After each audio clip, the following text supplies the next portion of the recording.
Okay. Alright, so we can go ahead and get this show started. This is day 4.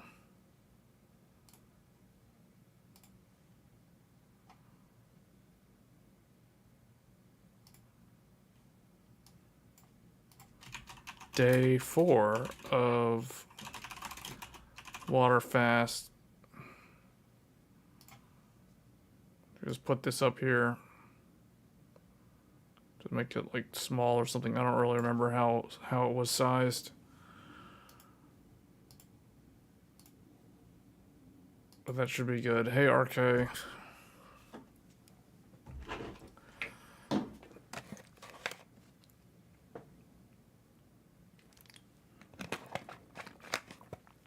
I am still hungry. Well, I mean, not as bad as before. Like I don't really have the insane cravings to eat anymore. But I still feel like I'm hungry. But I know that I'm consuming mostly ketones at this point. I guess like fat cells for the rest of the body, ketone bodies for the brain, plus whatever small amount of glucose is still actually being used for the brain. Because technically, if I remember correctly, when you're in ketosis, the brain still needs some small amount of glucose, or some parts of the brain that require glucose to run. So you don't, like, you're still consuming glucose from muscle or something like that. I forgot the exact wording. The gluconeogenesis, I think, is one of the terms. But yeah, it's been doing good. I know this is the right thing for me to be doing. It's a good way to start the year. Like, basically do a system reset, do a 5-day fast, no food, just water. You don't need electrolytes because you have enough. You don't need any nutrients or supplements. Now, obviously, I'm speaking from the perspective of someone who doesn't have any pre-existing conditions or anything like that, or any sort of medications, because I don't take any medications. And, you know, I don't really do supplements or anything like that either. So I just stopped eating on Monday, and here we are. It's now Thursday, and yeah, things have been working out. Hey, Jay. So we've got a couple of things to talk about here. There are RTX 40 super cards inbound. They are now fast approaching the planet. As you can see, they're now in Earth's orbit. So they're going to drop pretty soon. It's probably a couple of weeks out. So less than a week before the imminent debut of the GeForce RTX 40 Super Series, NVIDIA has teased the upcoming release on social media. So they actually did post this thing. So now it's pretty much official. There are going to be super cards. Like, it's pretty much guaranteed now. What's really strange is there's a 4070 Ti Super. I really don't like that name. I really think they should have done something different. I think what they could have done, well, I don't know what they would do, because they were forced to make the name 4070 Ti. Originally, they were going to call it 4080 12 gig, as we all remember.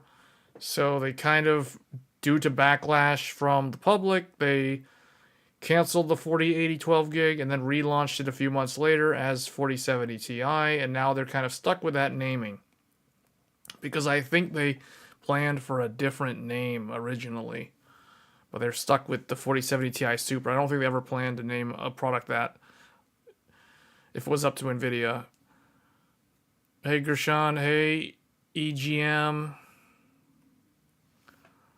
So we've got a couple of things to talk about on this stream. We're going to be going over some of the news articles for technology. CES is fast approaching. It's next week. So we have some things to talk about with regards to what to expect in terms of new product announcements.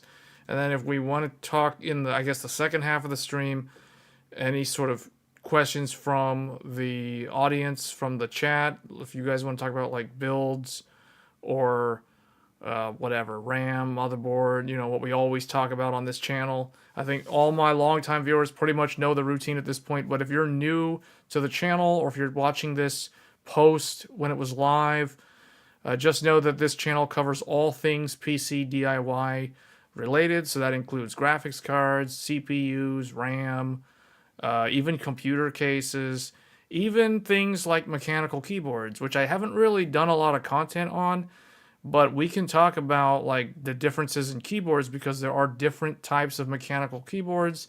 Obviously, there's membrane keyboards. There's also hybrid keyboards like capacitive touch with actuated switches. Those are an actual type of keyboard, but we haven't really gone into that.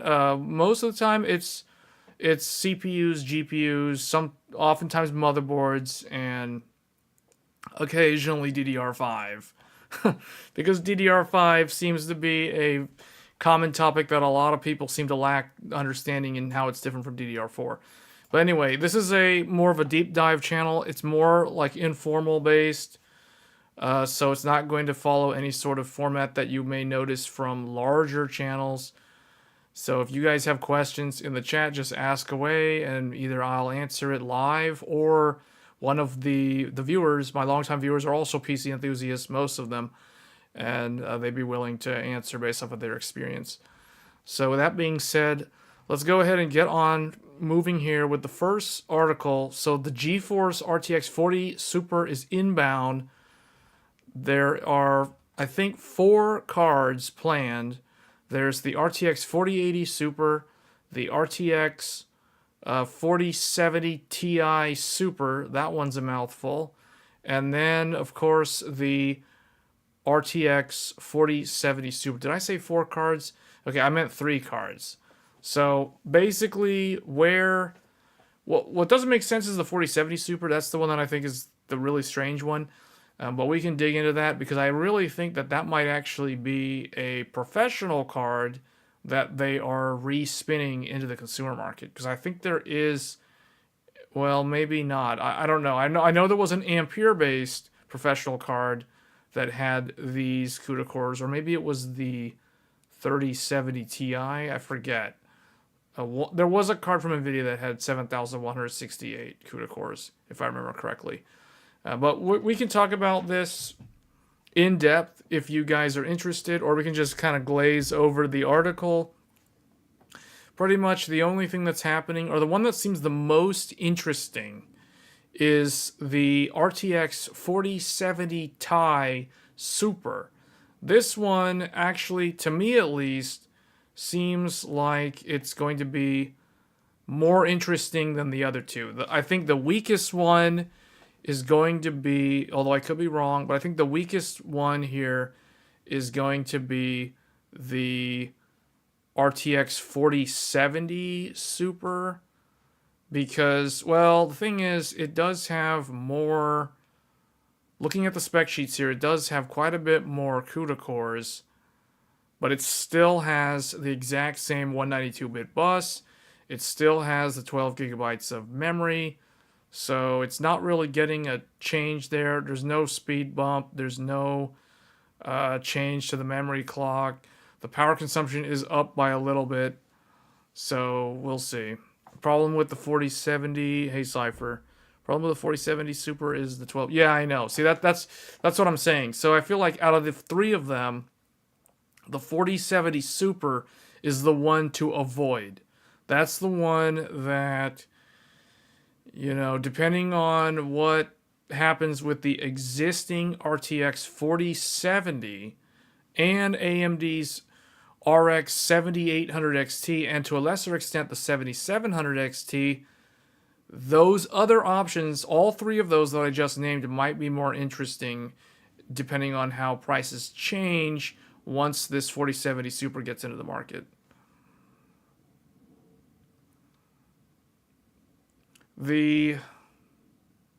Looking at the other 2 here, so the CUDA cores on the 4080 Super do not seem that much more than the existing 4080.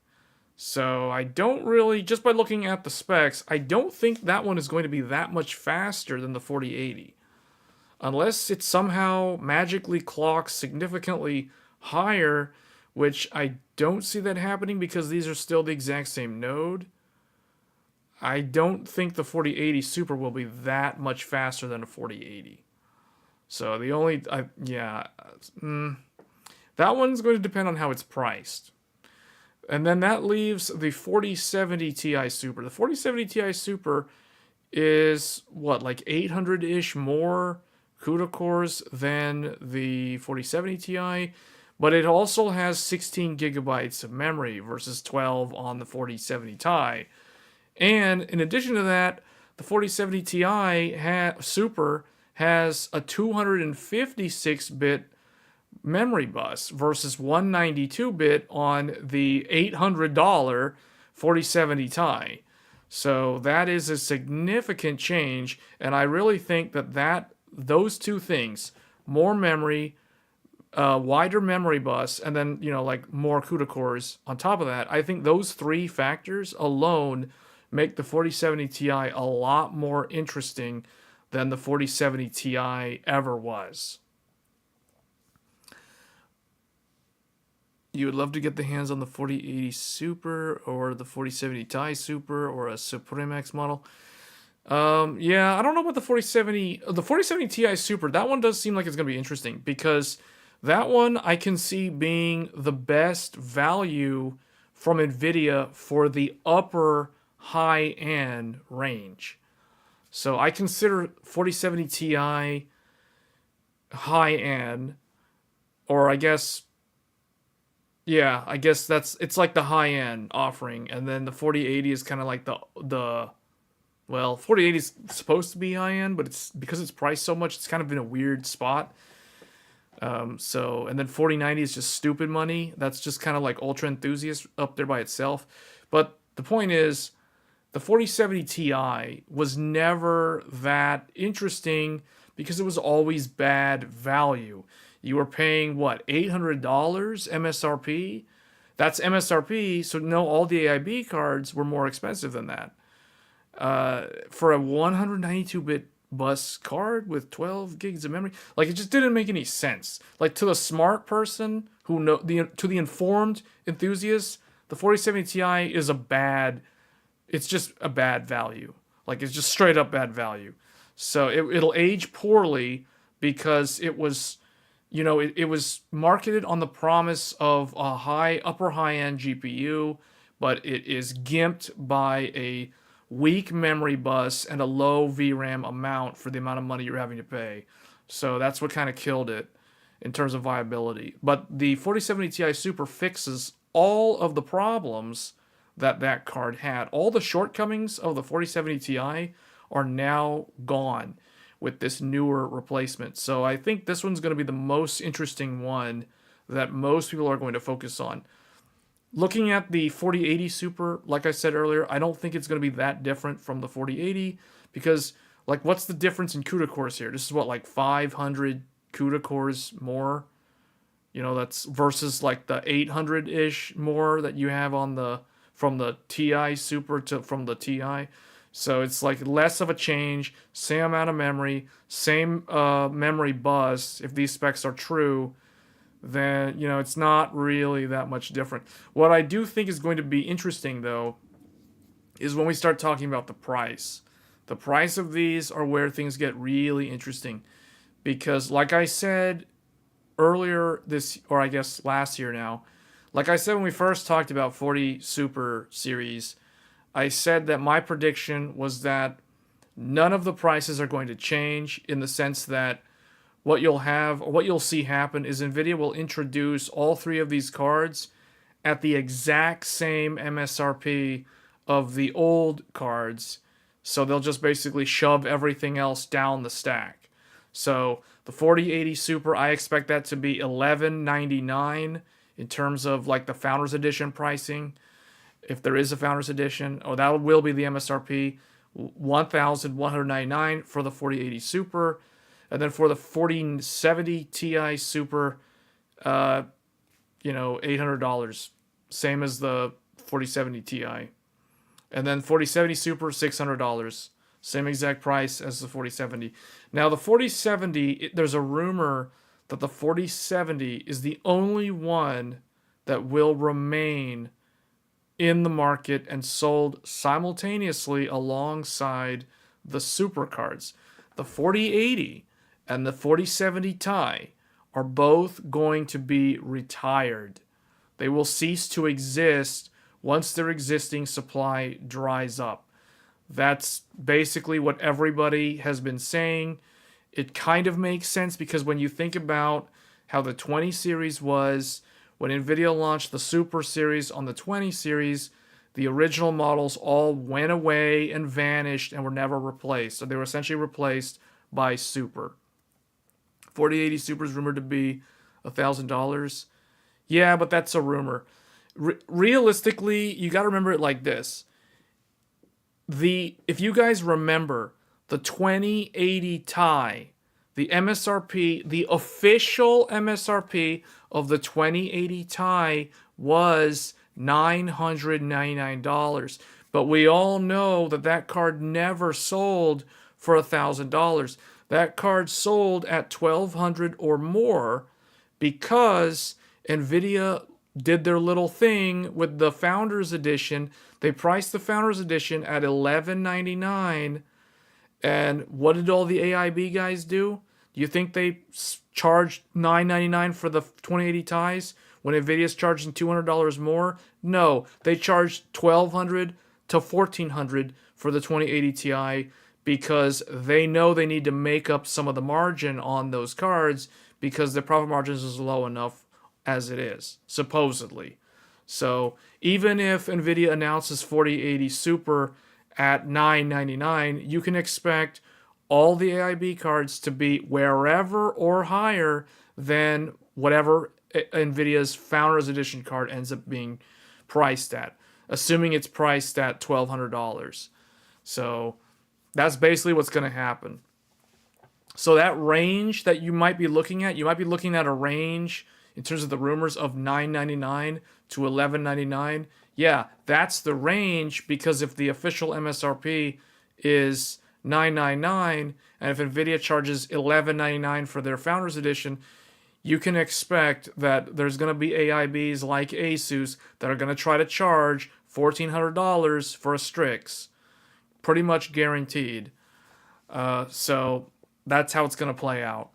The 4070 Ti Super, and the problem is, the reason why they can get away with doing that is because once you get up to this, like, once you go over $1,000, everything that you understand in terms of, like, how pricing works doesn't really equate in the same way. Things start scaling exponentially. Just look at how Threadripper's price, and that will tell you what I'm saying is true. The lowest price Threadripper is $1,500. The next one up is $2,500. So the scaling starts getting crazy insane as you go over $1,000. Doesn't matter what product you're looking at. So graphics cards are the same way. You go look at the Quadros, you go look at the RTX Ada professional cards, you look at AMD's professional cards. The scaling in terms of price, it looks really dumb to a regular consumer who doesn't typically look at hardware that's over $1,000. So yeah, they'll do that. They'll play those games. I mean, Nvidia's not the only one that does this, guys. So the RTX 4070 Ti Super, I expect that one to be $800 MSRP, $799. Same exact MSRP as the 4070 Ti. It's just replacing it. So why change the price of these when you're EOLing the existing models? You would just sell the newer ones at the same exact MSRP and just be done with it. Because if that's the only option, then what's the public gonna do, right? Are they gonna complain? They're gonna complain, but they're gonna buy it anyway. So that's Nvidia's point of view on that. So as for the 4070 Super, $600 or $599 MSRP, and 4070 is gonna get like a $50 discount. And it's still gonna exist for some reason. No, it actually did sell pretty well at $1,200. So a lot of people like to claim. I don't know how they have this info. A lot of people, for some reason, not going to name any names, but there are people out there that like to claim that the 4080 didn't sell at $1,200 very well. That's actually very incorrect, and we can prove that to be the case. So let's bring up. Oh, where do we want to go here? Let's bring up Newegg. Let's look at Newegg. RTX, assuming they still have these that are being shown. Okay, they're pretty much gone. All the old listings are gone. Okay, well, no, these are pre-builds. Yeah, unfortunately, the stock is drying up. So the whole thing is, like I was saying, they sold fine. They didn't sell as well as 30 series, but that's because 30 series was, well, it's hard to compare it to 30 series, to be honest, because 30 series spent most of its lifespan at ridiculous prices. But yeah, here's one for $11.79, 52 eggs. This one, 39 eggs. I was gonna show you guys the one, like the other ones, like Zotac Trinity and the MSI Supreme and the Asus Tough. Oh, here's the Supreme, 43 eggs. So you can see they are selling. Well, they were, but a lot of the listings are gone because they're showing like really old listings here that are from like third-party sellers at this point. But the point is they did sell, and the reason why you can tell that they sold is you can simply look. Not only can you look at Newegg or Amazon or wherever, but if you look at Steam Hardware Survey, let's look at Steam Hardware Survey. Okay, let's look. Let's find the RTX 4080. Oh, look! The NVIDIA RTX 4080 is magically at 0.71%. The card is, what, 1 year old? A little over a year old? And it's 0.71 of Steam survey. Magically. Somehow. So, according to everybody saying that it's such a bad seller, I mean, it's still 0.71%, guys. What's the 3080 at? RTX 3080. No, not 4080. 3080. 30, that's laptop. Okay, 2.17. So think about that. The 3080 launched in September of 2020. The 4080 launched, I think it was what? November? No, December? December of last year. So it's literally 1 year old. 1 year old, it's already 0.71%. It's already 0.1%. RTX 4080. Look at that, 0.71%. Where is its competitor? RX 7900 XTX. R9 7900 XTX. The card that people claim sells more than the 4080 is only at 0.32%. And these cards are basically the same age. The 4080 is older by like 1 month. Or no, I think they're the same age. I have to remember. I forget when did the 4080 launch? Oh yeah, the 4080 was November 2022. The XTX was December 2022. And look at that. 0.32 versus 0.71%. Guaranteed the 4080 is still selling way more than the XTX. Way more. Now, like I said earlier, if you're comparing sales volume of 4080 to 3080, obviously the 3080 sold more. Not to mention that card had a much longer window to calculate all those sales figures versus the 4080. We're talking like a 1 year old product versus a 3.2 year old product. So, Steam hardware survey doesn't matter when NVIDIA driver. And I don't think. Are you sure NVIDIA? Can you guys provide proof that NVIDIA's driver does that? Because that to me sounds like a lawsuit against NVIDIA just waiting to happen. If that's true, That will become a lawsuit if something like that is actually true. I have gotten Steam survey things back when I had the 1600 XT. I got it. I think the last time I got it, I forgot which computer I was using when it came up. But I've gotten them with AMD cards in them. So I've gotten it for the 1600 XT back when I used that card as my main GPU. As long as I can get the Supreme X in my system, I'm good to go. Gonna bench that thing. You get the first surveyor and Intel Arc for the first time today after 14 months. You guys have to look up like how Steam hardware survey works. It's like it samples like I think it's like less than 3% or something of the total Steam user base. So now one might argue, oh well, the reason why, well, we already know the reason why these are here. These are here because of laptops and internet cafes in Asia. That's the reason why these cards are here. Well, this one, a lot of people use this one, just straight up. This is like this is the laptop one. So look, if you add the laptop one plus the desktop one together, and I can pretty much guarantee you some of these are also laptop SKU. They're just not showing up because they're not being labeled as a max Q or whatever in the whatever the thing is, the file when Steam reads the system specs. So there are mobile GPUs included in this metric at the top. So these are like the max Q ones, and then these are like the other ones that are all the above. So, but yeah, look at this change. 1650 Ti went down, 1060 went down, 2060 went down, 3060 Ti went down slightly. 3060 went up because they still have those for sale. The laptop ones are going down. The 3070 went up. 1050 Ti went down. 3050 went down. 1660 Super went down. So you can see all the older cards, with the one exception being 3060 and a little bit to the 3070, everything's going down. AMD Radeon graphics, this is like 2%. But what is this? Is this integrated? This is it. Okay, you know what this is? Do you guys know why this is here?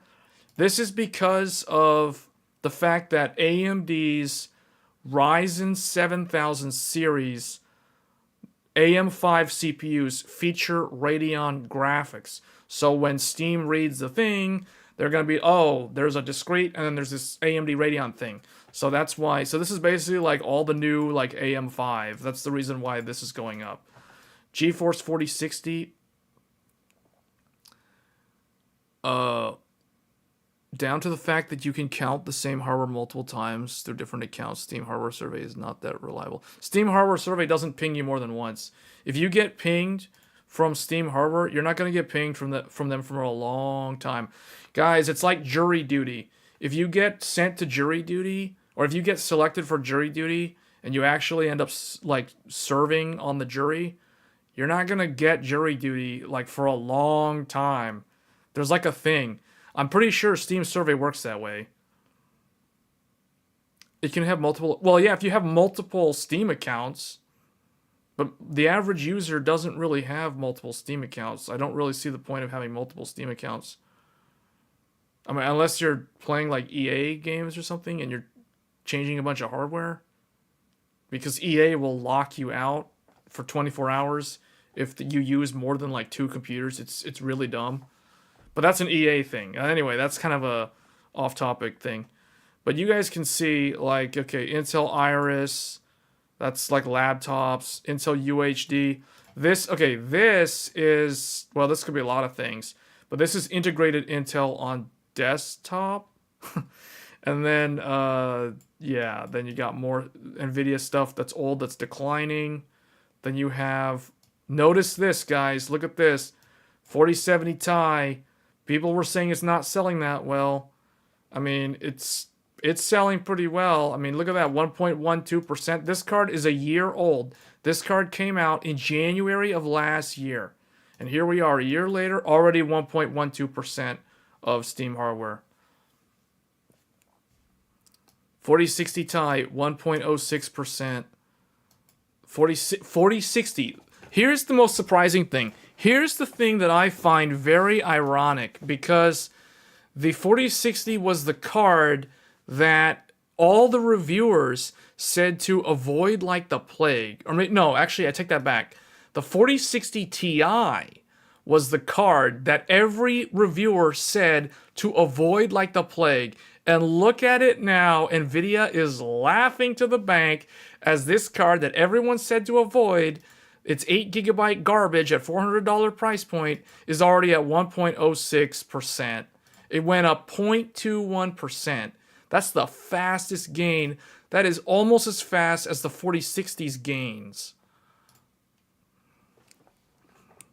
Many of the numbers have consist of high amounts of Chinese. Yeah, I know. I said that. I mean, I said that earlier. But the thing is, most of the Chinese net cafes are like this and stuff like this. Chinese net cafes don't have 70 series cards, guys. Just FYI. Chinese cafes are 60 class. They're always 60 class. And you know why? Do you know why the Chinese cafes are 60 class and not the AMD equivalent historically, or the higher end Nvidia cards? Power consumption. It's all about power consumption. If you have an internet cafe with like 20 computers, or like a dozen computers or 24 computers, do you really think that they're going to be running like expensive power supplies with super high end, like high wattage GPUs, or even lower end GPUs that are less efficient? No, they're going to opt for the ones that are the most efficient. And the 60 class is always the most energy efficient, even if it's not always the best card at that price bracket. So that you got to think about power saving. If you run a company and you have to pay an electric bill every month, like, it doesn't matter if one GPU is like 5% cheaper via MSRP. You do the math of like a 120 watt or whatever versus like a 180 watt. This is the reason why the 1060 beat out the 480 back in the day. It's because the 480 used like I think it was like anywhere from it was like 185 to like 200 watts. Typically, the AIBs were like pushing over 200. The 1060 was like a 120 watt TDP card. So yeah. Kind of a no-brainer there if you run an internet cafe. Like, even I would have gone with 48. Like, I would have chosen the RX 480 for my own personal machine. But if I was running an internet cafe in China, I would go with the 1060. Even though it has less RAM, that much savings in power, and you're running that thing for like 3+ years. You're running. Yeah, no, it makes no. It's a no-brainer. So that's the reason why these are where they are. That's why you always see 60 class Nvidia at the like top of these charts, because the net cafes. It's all the net cafes. All these 1060, 2060, 3060. It's the same stuff every generation. And now you're seeing it happen again. 4060s are going into those net cafes. That percentage is going to just shoot up over the next 2 years. Just you watch. The 6700 XT is more power efficient than 3060 FPS per watt on the. Yeah, but there's other things too, like availability. The problem with AMD cards was they weren't manufacturing enough of them compared to Nvidia during the supply shortage, and that's the reason why, if you're buying them in bulk, you still ended up going with Nvidia. Like, if you were running like an office or whatever, or like an internet cafe, you still ended up going with Nvidia during 30 series, because during the pandemic, you got to remember, like, it was, I mean, you had to overpay if you were a regular consumer, but if you were OEM going direct, like if you were business to business sales, you could still get bulk 3060s at or around MSRP. You just had to wait like 4 to 8 months for the shipment to go through. That's all that was happening in the supply side. So that's the reason why the 30 series still ended up outselling. Because the problem with 6700 XT, 6700 XT was better, you're right, is definitely better than the 3060 in terms of the performance per watt. I think, like, if you do the math, the energy consumption too, even though it was slightly more power, it was still better in terms of the performance. But the problem was availability. With AMD's RDNA 2, it was a problem with supply because and I've had this conversation with salespeople at Micro Center. That's why I know this pretty well. Like, the problem with getting AMD cards during the pandemic was the supply was so limited that you either had to charge way more than normal, and they were charging more, but you either charged so much more that no one would buy it because it wouldn't make sense at that point, or you didn't have that many of them available, and that's what ended up happening. So it's because AMD manufactures less GPUs. A lot of people don't understand, or they don't remember that Nvidia is a GPU company. They make graphics cards, and now the AI accelerators, which are basically glorified GPUs. But Nvidia is a GPU company. AMD manufactures a bunch of other things besides GPUs. They've got like CPU x86 architecture. They've got like all this other stuff. Nvidia now also has networking stuff from Mellanox, but that's really only InfiniBand, whereas AMD has like Ethernet standard and more stuff in actual networking that can be used in a much wider set of applications. So AMD's just was spread way too thin in terms of what they could manufacture via TSMC back in the dark times. Pallets of XFX GPUs were being found smuggled at one point. Yeah, those were those orders that were going through. That was direct business to business sales, is what that was. I mean, if you look, let's look at this. So 6700 XT. 6700 XT. Look at that, guys. 6700 XT, 0.73%. It went up 0.01%. Look at that. The 4080, which is supposedly not selling good at all, is already about to overtake the 6700 XT. I mean, I would bet that the 4080 will overtake the 6700 XT. That's a pretty safe bet. Like, look at the growth. Look at the percentage growth. 0.01 versus 0.04. This card is going to overtake this card in the Steam survey. Just you watch. What amazes me is this one. This is an amazing card. The 5700 XT was one of AMD's most successful cards, right alongside the RX 480, which is still around. Look at that, 0.19, the RX 480, the RX 580. Look at that RX 580, 0.93. This ancient thing is at 0.93. Without the help of internet cafes boosting the numbers, this thing is still holding on at 0.93. That's pretty amazing for a GPU that was launched in 2018. Actually, I take that back. 2017. This card was 2017. 2017, because the 480 was 2016. This was the 2017 refresh. So, a 2017 GPU still holding at 0.93. That's amazing. I mean, it's doing, but see what's sad is, like, look at that, right? Because you guys just do the math, right?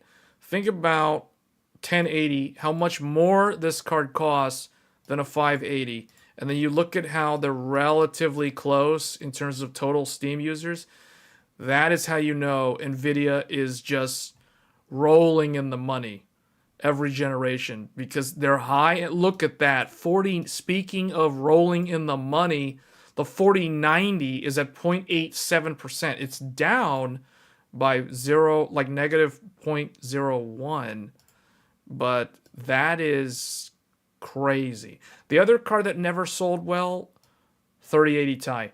Probably NVIDIA's worst seller, quote unquote, the worst seller of Ampere was the 3080 Ti, because the people who did mining avoided it because it was an LHR card only. But look at that, 0.81. The worst card of Ampere manages 0.81. So, yeah, I mean, look at that. 3080 Ti is above 6700 XT. That's sad. That's sad when you think about how much this card costs. The MSRP of this was $1,200 versus this. Now, granted, this is a different performance bracket, but let's look at its competitor. 6900 XT. 6900 XT. 0.23%. 0.23%. This is why, as far as I'm concerned, NVIDIA doesn't need any help in terms of marketing. 6800 XT, 0.33%. Oh, man. This numbers didn't change. The 7900 XTX. So when people say for some reason that the XTX is outselling the 4080, I don't believe them for a second. I just look at this 0.32% for the XTX versus, what did we say it was? 0.71. So you do the math. 0.71 versus 0.32. That is like a what? Almost 2-to-1 sales? No, not quite. That's a lot more for the 4080 versus the XTX. So I don't believe anyone saying that the XTX sells more than the 4080. Impossible. Impossible. Also, the anecdotal evidence that I can give you guys is simply going into a micro center. Now, I don't oftentimes always see 4080s in the checkout cage, but I see a lot of 4070 Ti's, I see a lot of 4070s, and I see, occasionally we'll see like 3060s. So what was the number for 4070 Ti? Oh, look, 4070 Ti, 1.12%. 4070 already at 1.53%. This makes sense to me because every time I walk into a micro center, somebody is dumb enough to buy a 4070 Ti. I don't know why, but every time I'm in the checkout, I glance over at the cage, and there's always a 4070 Ti in there, or a 4070s in there, or sometimes there's two 4070s in there. And I'm just like, just quietly, just, okay, whatever. I mean, 4070 is okay. Like that one, I guess, 12 gigs, $600 plus. I mean, I wouldn't do it myself, but it's still sane, I guess. This one, I don't understand. Well, this one's just plain ignorance on the buyer's part. That's what I chalk that up to.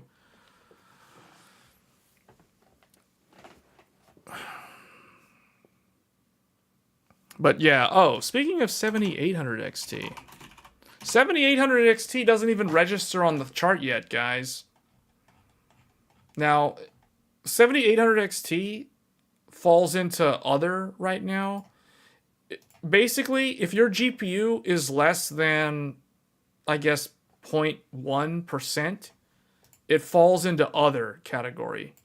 So 7800 XT doesn't even register on the chart for Steam survey. And that's the reason why, like, I don't know, man. Like, think about the fact that 4070 is at 1.53%. Even though the 7800 XT, well, granted the 7800 XT is newer, but the 7800 XT is so much more better value than the 4070. It just shows you that there's a problem with the general public's perception of GPUs. That's the only thing that I can say that makes sense of the whole thing, right? You're on 6700 XT, currently going to either 4070 Ti Super, Supreme X, or 7900 XT Hellhound.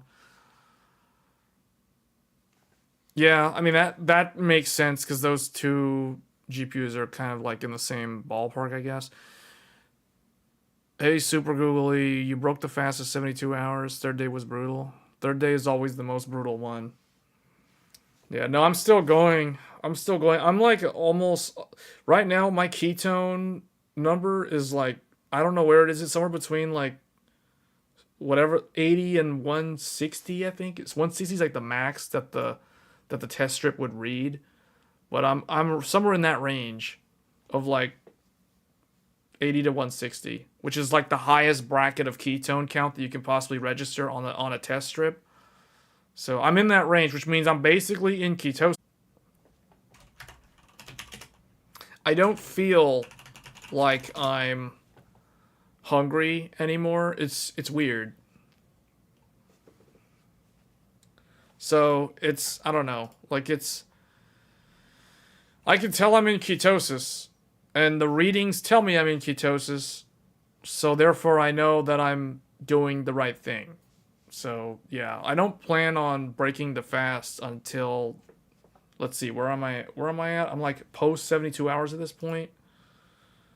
Yeah, we're on day 4, so I'm going one more day. But I think I'll probably break the fast on Saturday. It depends on how I feel tomorrow afternoon. So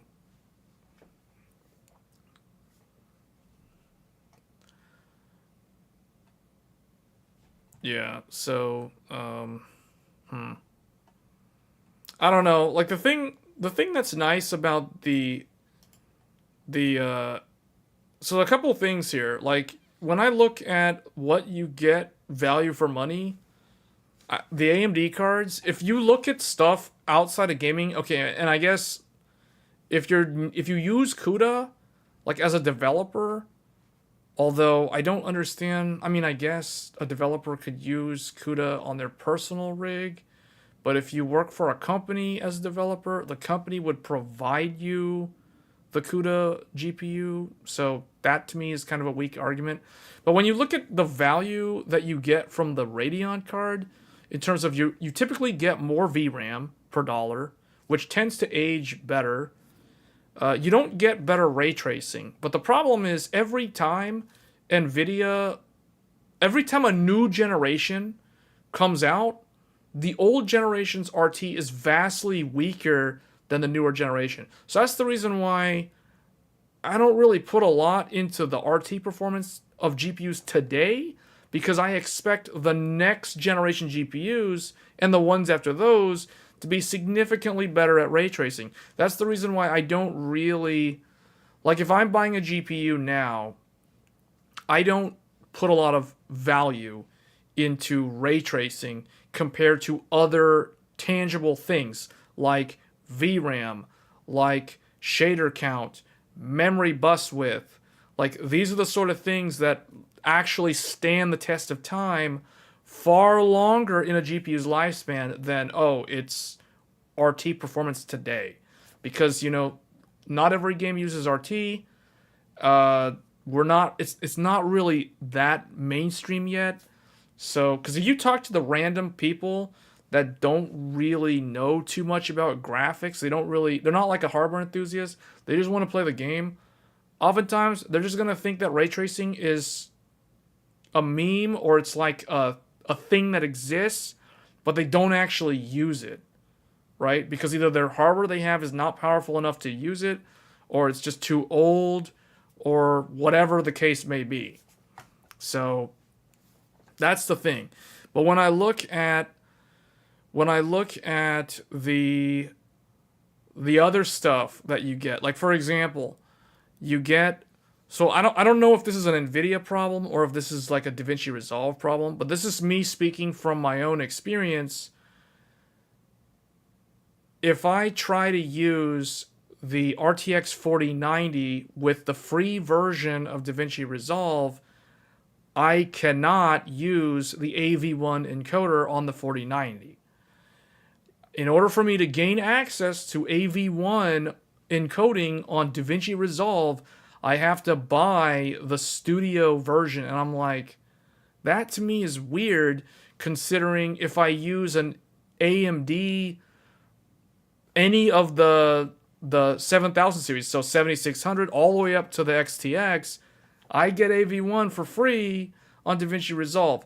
Likewise, if I use an Intel GPU like an Arc A770 or an Arc A750, I also have access to the AV1 encoder.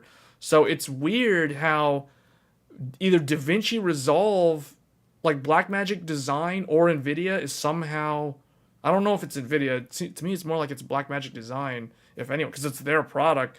Like, why are they locking out AV1 for the 40 series unless you pay, but it's free and included if you have AMD or Intel? I don't understand that. That's kind of weird. But those are the sort of things that I've run into with, and it's surprising because like it's free on the GPUs that have lower market share. Like what's going on here? I mean, I guess it's cool if you have like a lower market share. Like if you're the underdog, like if you have an AMD or an Intel GPU, you get a free pass. I mean, you get all the features, man. But if you are majority and you pay for the Nvidia stuff, it's like, okay, pay more, buy the studio. You forked over like money for that 4090. Now fork over more money to DaVinci Resolve. Like that's I was like, wait, what? Okay. RT at the moment is too unreliable to make a diff. Yeah, I know, exactly. Exactly. And the whole argument for RT kind of falls apart if you start looking at path tracing. You start looking at path tracing and you do path tracing at 4K resolution. Well, everything falls apart, right? The whole RT argument like dies off pretty quick if you're trying to play it at 4K. You turn path tracing on at 4K. Good luck with the games that actually feature full path tracing. Ray tracing will become the default lighting system for modern games. Currently, it's more work to do. Rasterized light. Yeah, I know, but again, like I said earlier, that is how it's going to be in the future. That's not how it is today. Like that, you're talking about something that's like 5 to 10 years out from being the mainstream. Because you got to also remember, games that are in development now that are going to be on the consoles, remember, it's the consoles that dictate a lot of how most of the big name games are developed. So you're talking about ray tracing being the default. Can the consoles handle ray tracing as the default lighting system today? No, they can't. Will the pro versions fix that? No. They'll narrow the gap, but they're not going to be good enough. So it's going to really take the next cycle. So you have to look at what is a console generation. Well, it's typically 7 years. So 2027 is when you can expect like a PlayStation 6 or a new Xbox. So 2027 is when consoles might be fundamentally different such that they can handle ray tracing as a default lighting system. So what does that mean? That means that games, so 2027 is 3 years from now, and a typical AAA game takes anywhere from 2 to 5 years to develop. So games that are targeting 2027, 8, 9, and beyond, those are the years when you can expect games that have ray tracing as kind of the default lighting system. So it's still a whiles out. Because do you guys really think a 4090 is going to be that great in 2029? You guys think a 4090 is going to be good in 2029? No, it's not. Okay, how far is that out? 2029 is 5 years from now. The 4090 is over 1 year old. So that means the 4090 will be 6 years old. What's a GPU that's 6 years old today? The 1080 Ti. The 1080 Ti, well, 1080 Ti will be 7 soon. But the 1080 Ti, is the 1080 Ti a good GPU today? Can the 1080 Ti play games at 4K? Can it play games at 1440p? Like with everything ultra? Maybe? Sometimes? Realistically, no. So without compromising on settings, without relying on FSR, because you can't use DLSS on a 1080 Ti, so you have to use FSR. So you see what I'm saying? So, I mean, that kind of shows that by the time RT is the de facto standard, whatever GPU that we have today will be near irrelevant. Basically, in 2029, assuming RT is the standard, the 4090 and everything that's weaker than it today will be completely irrelevant. Keep that in mind. because the 1080 Ti is irrelevant today, as Alan Wake 2 would like to remind everybody. So things change. We don't really know like the whole point of how it will play out. Like we don't know what could change between now and the next 5 years that could change how the industry, how the development cycle for gaming, how it morphs, so to speak, how it transforms. Right now, yeah, but I think by the next console generation, it should be fairly standard to have a ray trace lighting system by default. Avatar, Metro Exodus, and some others exclusively use ray tracing. Maybe, but you're talking about a monumental effort to get the average developer to do that. Like, good luck trying to convince From Software or some random Japanese developer that they need to standardize on ray tracing, because there's been a lot of people that have been trying to do that and they've had very mixed results. Until studios like From Software, I mean, I guess Capcom is good. Capcom is the sort of company Capcom is a Japanese developer that does a really good job at making the game high quality, but also open-minded enough to adopt newer technologies like ray tracing. But then you've got all these other ones like From Software that are still stuck making games using engines from 2009 that are just slightly modified over the years, or Square Enix, which is still using their own proprietary stuff. And you get games like Forspoken, which we all know Forspoken has ray tracing in it. But oh, what a difference does it make when you turn RT on in Forspoken, everybody's favorite Square Enix game. People who buy 4090, okay, yeah, I agree with you, Super Googly. I agree with you. That's the truth. You're actually saying a very truthful statement, and a lot of people who don't have the 4090 or would never buy the 4090 don't understand the perspective of the people that would do that. But you're correct. So that's what I'm saying. Like, the people who have the 4090 now will not be using the 4090 when ray tracing becomes the standard. Guaranteed. What I'm saying is not an opinion. That is a fact. The people who have the 4090, do you think Jay's 2 cents is going to be using the 4090 in 2027 or 2029? No. And I'm talking about his personal rig. I'm not talking about the fact that he's a reviewer and he gets free samples. No, I'm talking about what he uses in his personal rig at home. You think someone like Jay's 2 cents, a enthusiast, is going to be using a 4090 in his personal computer at home in 2027? No, of course not. I can guarantee you he won't be using that. And that's the same with like any other enthusiast. The vast majority of those enthusiasts that have the 4090, they're going to be on the next best thing as soon as it's out. Guaranteed. Or if not that, they're going to wait a generation. So it's like, if they skip the 5090, then they're going to go to the 6090. And the 6090 is coming out in 2027, guys. FYI, spoiler alert, 6090, 2027. You've heard it here first.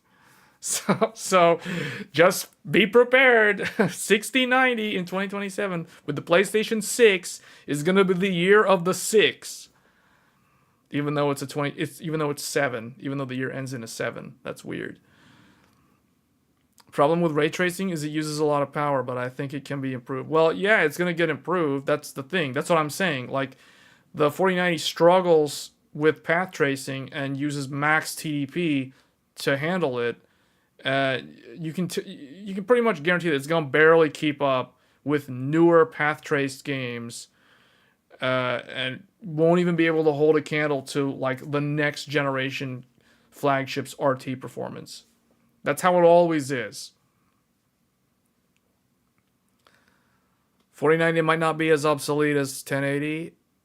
Don't think the growth between gens is as good as it was in the past.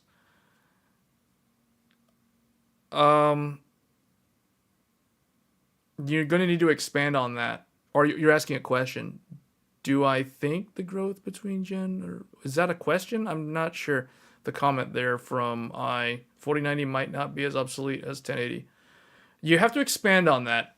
What do you mean by it won't be as obsolete as 1080? 1080 was a 1440p graphics card when it came out. Is the 1080 a good 1440p graphics card today? No, it's not. It's a 1080p graphics card at best. Do you guys remember how overkill people said the 1080 was at 1080p gaming when it was new? Do I need to show you guys video proof of this? Do I need to show you the reviews of the GTX 1080? Remember, we're not talking about 1080 Ti because you mentioned 1080. We're talking about 1080 for some reason, even though the 4090 is more like the 1080 Ti.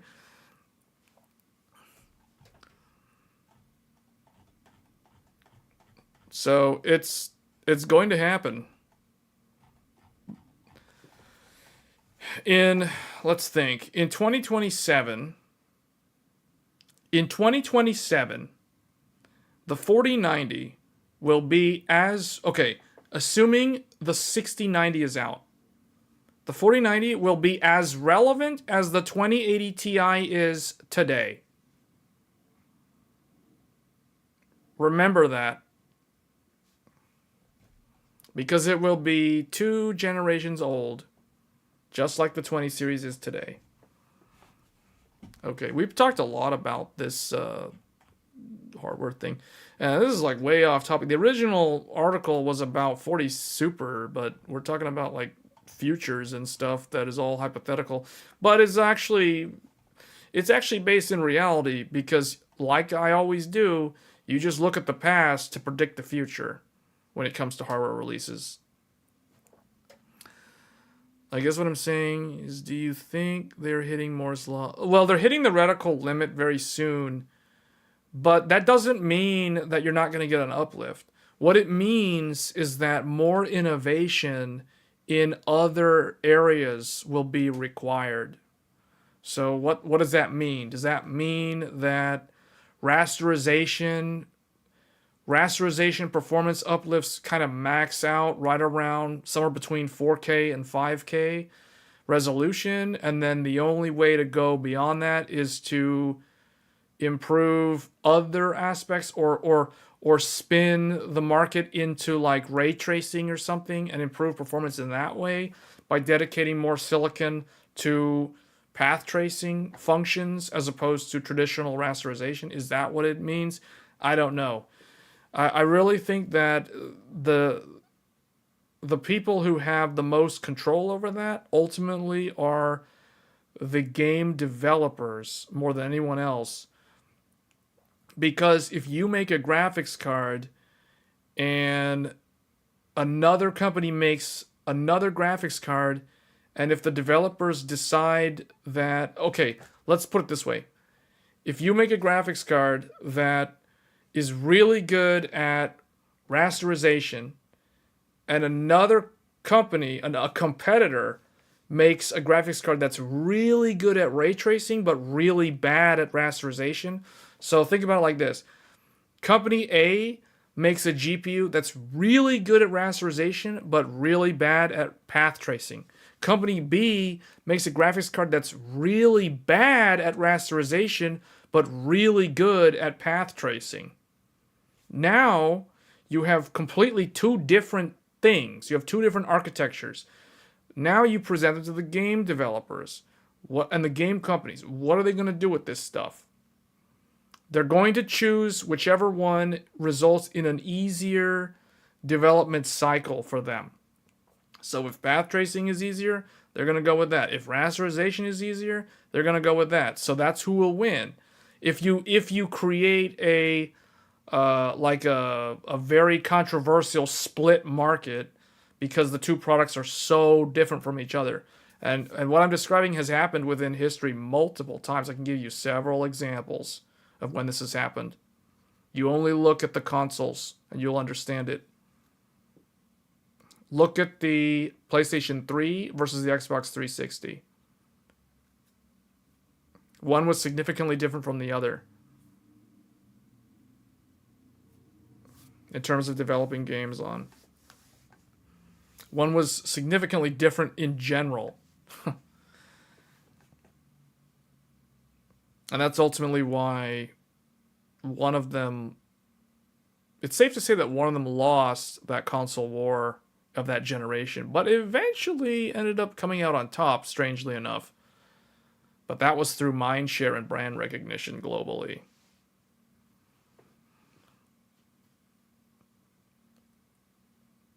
.1080 Ti was the last gen I ran an SLI system. Well, that was the last generation of SLI.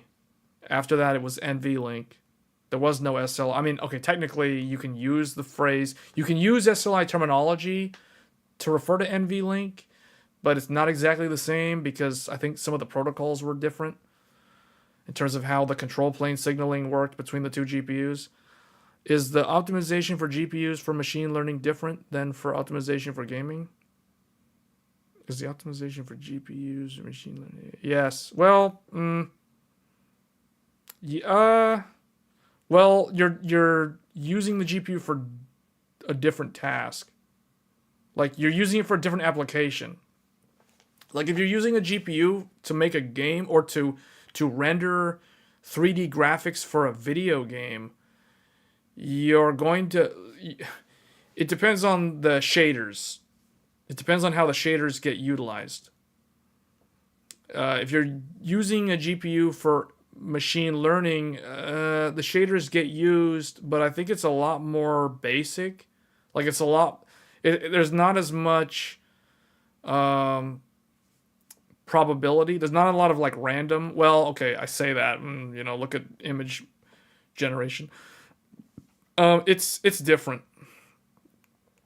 It's still different because, like, the game... I haven't done too much with AI to comment that much about AI, but what I know is with AI programming, assuming you're actually training or, like, you're actually trying to train an LLM or something like that, the thing that well, I don't know. It's clear that there's a difference in how they're used. You need more memory generally. Cypher saying you need more memory. Yeah, the thing with AI is the AI workload is... I keep trying to say, like, it's parallelized or it's less random, but that's not really true.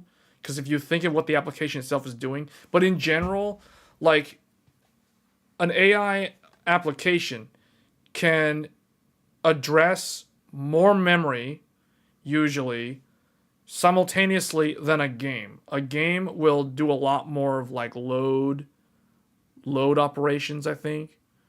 Whereas I think the AI application is doing a lot more... it's way more parallel. Because, like, if you're running, like, ChatGPT on the GPU, or if you're running any kind of LLM, or if you're just using, like, Stable Diffusion or something, while it's in use, it can use the full memory. It can address the entire VRAM on the GPU. It can use all the VRAM, basically, at the same time for whatever it's doing. Whereas with a game... the game can technically do that as well, but oftentimes it's not going to do that because it doesn't need that much memory instantaneously for whatever it's trying to render in the pipeline.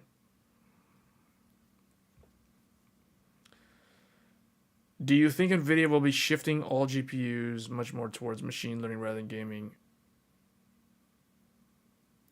That is a question for NVIDIA, but I guess I can give you my opinion on it.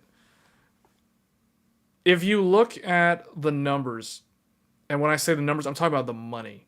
If you look at the revenue generation from AI, if you look at the profitability and the revenue from AI for NVIDIA, you would conclude logically that they should focus more on AI and less on gaming. That would be kind of the natural conclusion, just if you look at how much money, what are the profit margins for NVIDIA for the AI market versus the gaming market. The reality is, before there was the AI market, there was the gaming, and then there was the professional. So there was the GeForce, and there was what used to be called Quadro. Now they got rid of Quadro. I don't know why, but they don't call them Quadro anymore. Now it's just NVIDIA, whatever the generation is with the number, as the professional GPU with double the VRAM from whatever the GeForce card is. So originally there was GeForce for gaming, and there was professional workstation for professionals that needed like CUDA for app devs or whatever it was. So if you look at the profitability there, gaming had the volume, the professional market had the profit margin. So you had volume sales on gaming, and you had higher profit per sale, per unit sold from the professional cards. Now, all of a sudden, AI enters the market, and you get this insane influx of demand for the professional variants of the GPUs. The professional market demand goes way up, more so than NVIDIA can actually handle the supply. And so basically, like if you're somebody who is trying to, like if you want to start an AI company today, and you need to buy graphics cards, assuming, let's say you went to Mark Cuban or some Shark Tank thing, and you got angel investment funding or venture capital startup funding from somebody because you convinced them that your AI is better than ChatGPT and whatever OpenAI and Microsoft's working on next. Like, let's say you had some promising thing, you wanted to make a company that's doing AI, you can market the product as something that's profitable like 5 years from now or whatever. So you convince somebody to give you, let's say somebody gives you $3 million. It doesn't matter what the number is. You just get like $3 million on the promise that you will hire programmers, hire like a small HR staff, whatever you need. You'll hire people, you'll pay them a salary wage, annual salaries, whatever. And then you have to like buy the actual GPUs. So now you have to spend money and buy the GPUs so that you can actually run your quote unquote chat GPT competitor or whatever it is. So what are you going to do? You're going to buy graphics cards. Well, guess what? You're going to want to buy the NVIDIA cards or the AMD cards. Do you know what the lead times are for the Grace Hoppers and the Ada machine learning stuff? I'm not going to answer the question. I'm going to leave that question open to the chat. I'm just saying, like, imagine if you are starting a company that's going to do an AI product. You're going to make an AI product. How are you going to deliver on that product? Are you going to lease cloud-based services? Are you going to buy GPUs from somewhere? What are you going to do? So the point is, the demand. You have all these people who start their AI companies, and they somehow convince some people to give them millions of dollars to get this startup off the ground. And as soon as they get that money, what do you think they do? They go to NVIDIA. It's like, hey, I need to buy some GPUs. I need to buy some GPUs ASAP. Give me the best ones you got. Give me everything you got. All those AI accelerators. Give me all those 4090s. Give me all. That's what's happening, guys. And that's the reason why NVIDIA is like, hold on a second. There's like all these people that want to make their own company, and they're making all these AI things. Whoa, they're willing to spend all this money because they got millions of dollars from all these startup funding firms and stuff. So it's like they got money versus the gamers. The gamers always complain that we raise the prices, even though we're fair and balanced. We gave them a discount on all of our stuff. We were kind enough. Think about this for a second, guys. Think about this for a second. If you compare the markup of NVIDIA's pricing, Is it really as bad as everybody says? Is it really that bad? The 4070 Ti that's a pretty bad markup. The 4080 is a horrendous markup, but the 4090 is only a $100 upcharge. Do you see why a lot of people buy the 4090? Anyway, the point is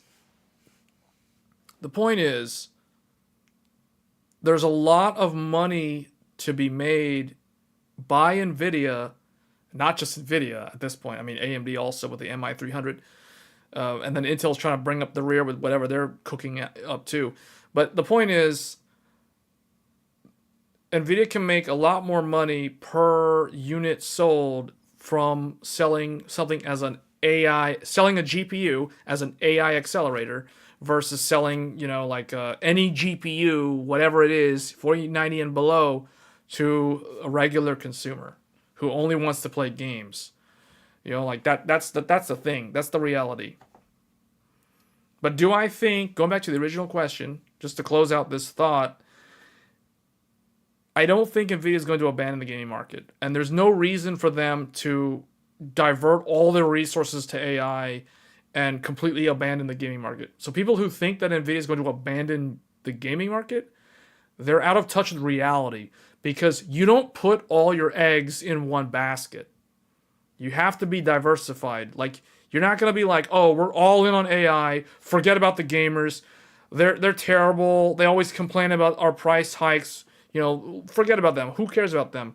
They'll complain once they'll be stuck buying Intel and AMD cards all the time, right? So who cares about them? Let's just put all our stuff into AI. No, they're not going to do that, because if at some point there is going to be an equilibrium, the AI market is going to reach some kind of equilibrium.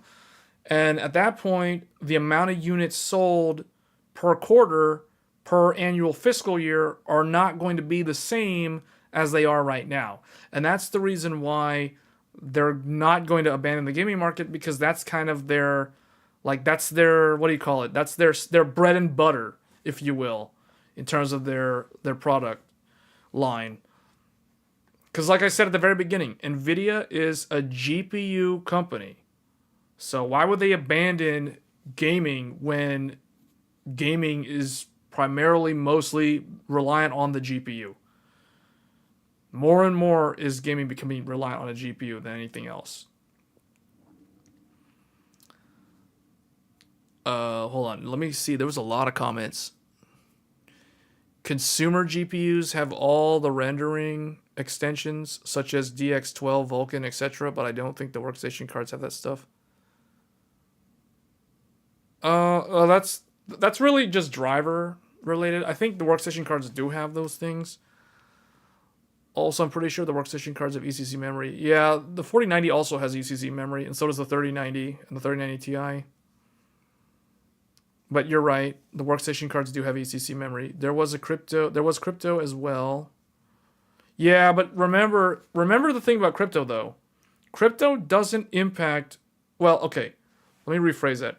Crypto impacts the gaming market similarly, well, no, it doesn't. So guys, remember, the AI boom affects the high end of the market. The crypto boom, which is going to happen again later this year, I might add, just to warn you guys ahead of time, crypto is inbound, just so you know. I already know about it. I mean, it's coming back. It's going to go into a bull market again. We don't know what's going to happen with GPUs, because Ethereum's not what it was 2 years ago.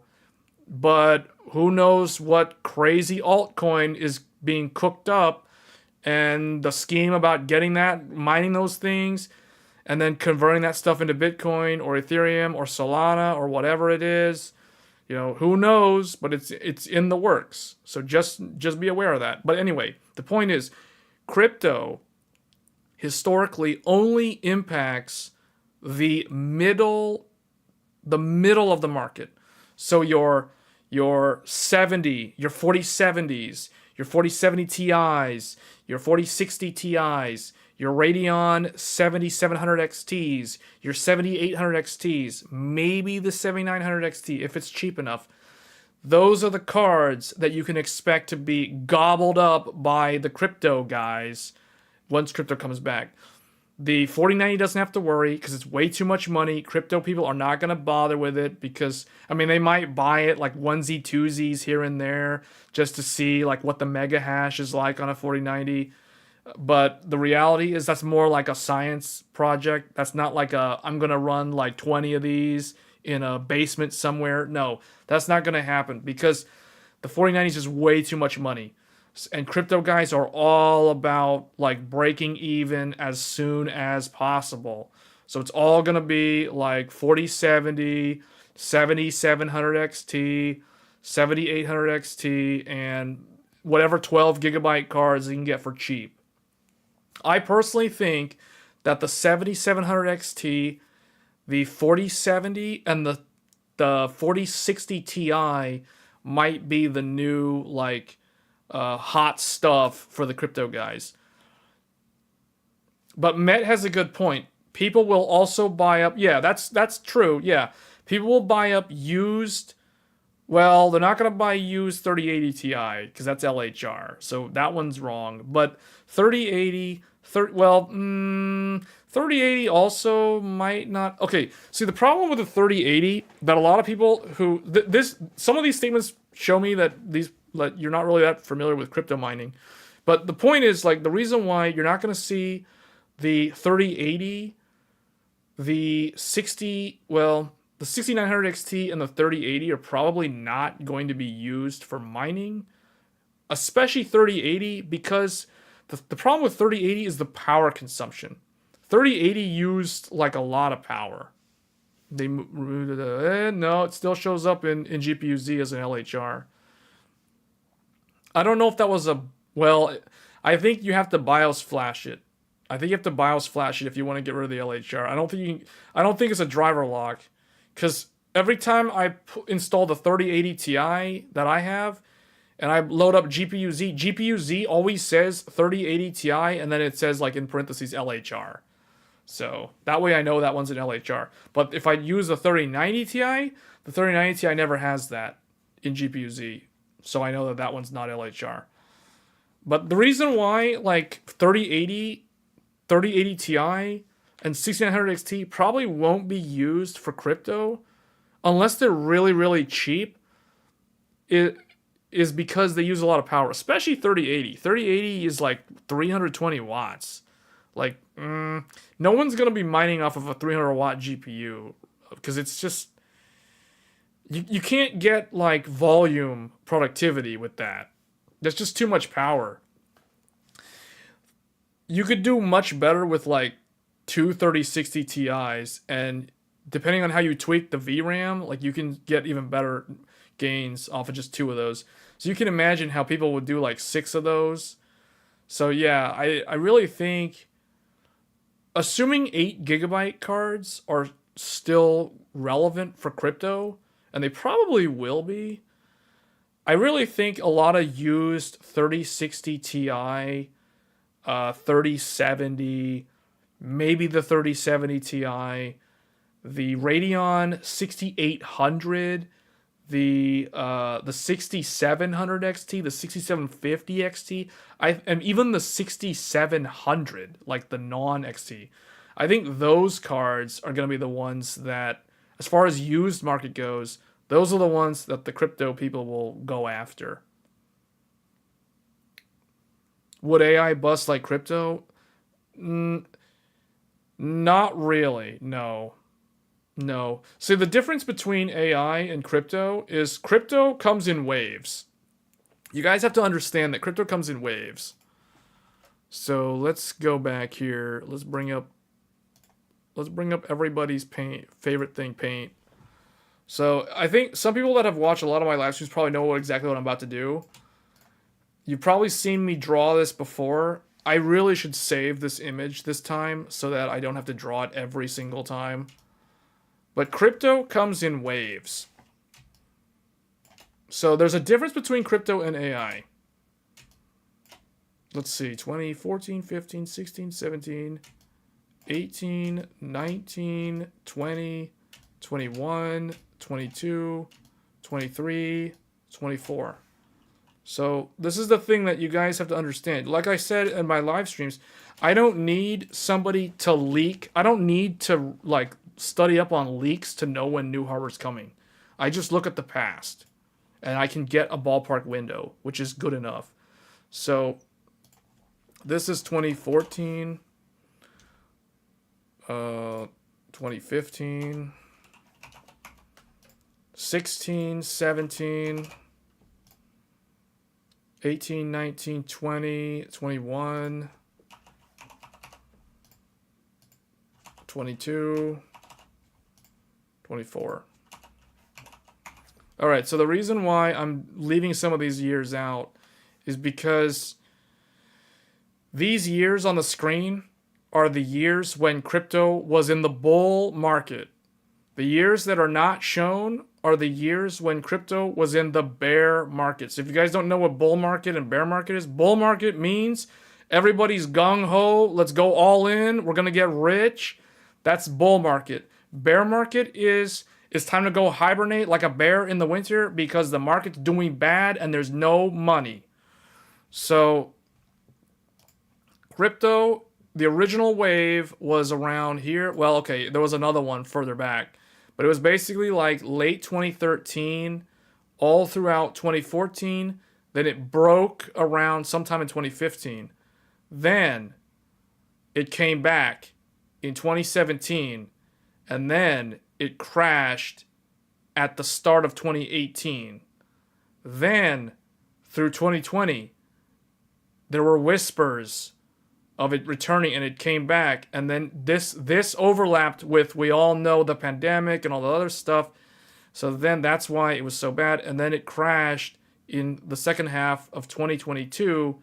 So you give it about, roughly speaking, every two to 3 years.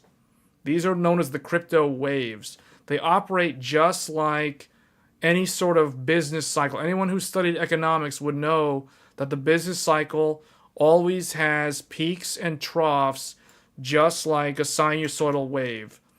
So this is the crypto wave. So if you look at the history, the time that it would come back coincides with within the next year. Within the next year or so. Bitcoin at 3K and ETH at that. That's where I bought. Yeah, and all you gotta do is look at Bitcoin, zoom out to the maximum value of Bitcoin, and then you'll see these peaks. You'll see traces of them every time it's gone up higher than the last one. But this is looking at it in the time domain, in the sense that it repeats every 2 to 3 years. Pretty much like clockwork at this point, because we're about to go into the fourth wave of crypto. Technically, if you go way back, there was another wave. It was like the very beginning, but it was never really that detrimental to computer hardware.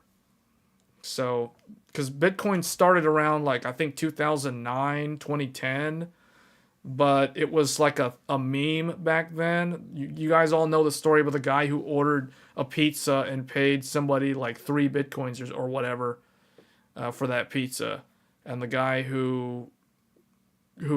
the pizza delivery guy who got the coins or whatever, that guy was like super rich back in like 2017 or whatever, like something like that. Anyway, just be aware that crypto comes in cycles. The difference between crypto and AI, though, is AI is more like the difference between crypto and AI is crypto is far more chaotic because there are so many unknown variables. Just look at the value of crypto coins in general, even the ones that actually have value like Bitcoin, and you'll see that the volatility of crypto is crazy. It's crazy. There's mad swings of ups and downs in like a very short amount of time. 10,000. Oh yeah, that's how much it was. Yeah. 10,000 BTC for 2 Papa John's pizzas. Yeah, exactly. So you can imagine what that was worth in like 2017 or 2021. You know, like any time it was in these peaks was, you know, that was where you were in the money, so to speak. So yeah, you can see like it's predicted that we're going back into one of those waves. Now, we don't know if that will have an effect on GPU pricing or GPU availability because the common factor about these three waves, the common denominator was that during those three waves of crypto, proof of work was the primary method in terms of how crypto ownership was handled. So pretty much in the last three crypto waves, all crypto, or at least I think as far as I can remember, all the main ones were proof of work.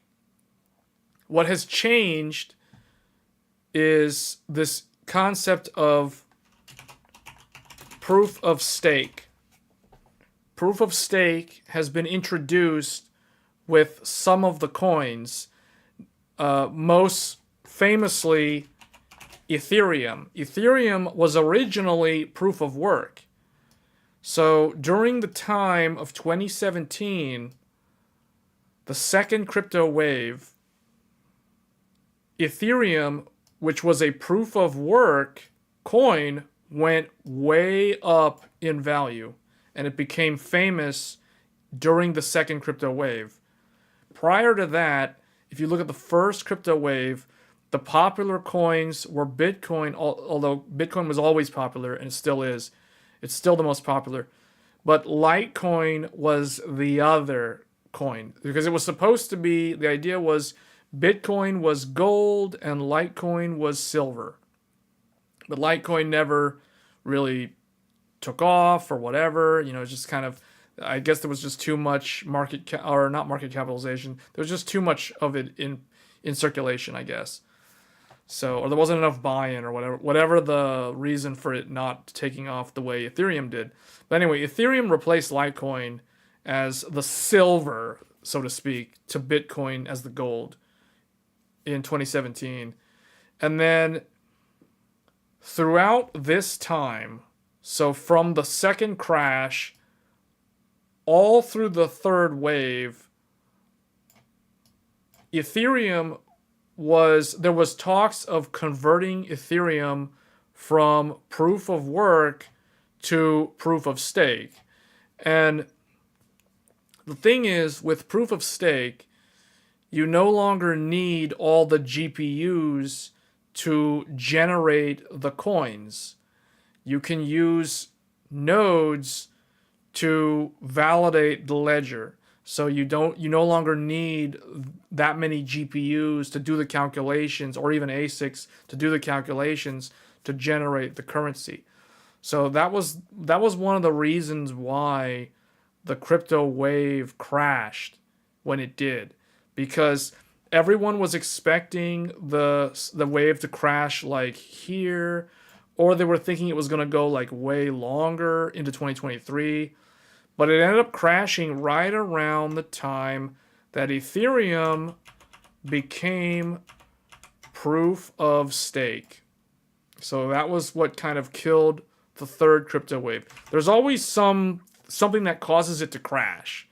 So in my understanding of the last wave was that Ethereum going to proof of stake crashed the market because a lot of people got out of crypto because they weren't able to be a node validator for whatever reason. They just didn't have enough stake, so to speak, hence the word proof of stake.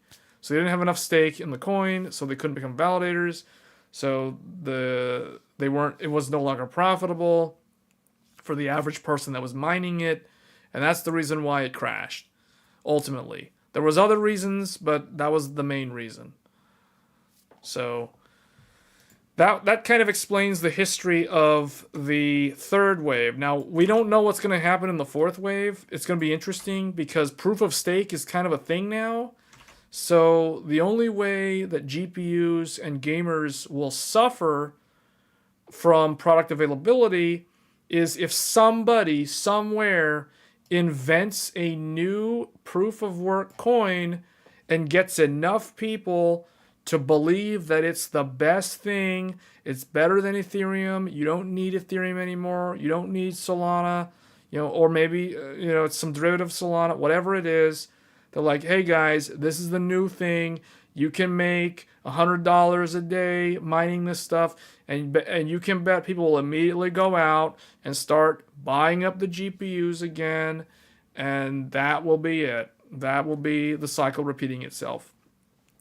So that's kind of what I expect to see happening. I don't know what coin it'll be, but that's what's going to happen at some point within the next year or two. So just based off of history. But AI is different because AI, it's not like a wave, right? Like there's tangible things. There's tangible benefits to not only the average individual using the internet, but to entire corporations and possibly even governments. And that's the reason why I don't think it's going to go away. Now, I think it will reach a saturation point, and there won't be that many AI accelerators sold as there are now, but it's not going away. It's the new reality. Let's just leave it at that. Okay, so you joined to see the whiteboard, your favorite part? Yeah. Okay, well that's 40 Super series, I guess. Like that's all that stuff has nothing to do with the 40 Super, but anyway, that's part of it.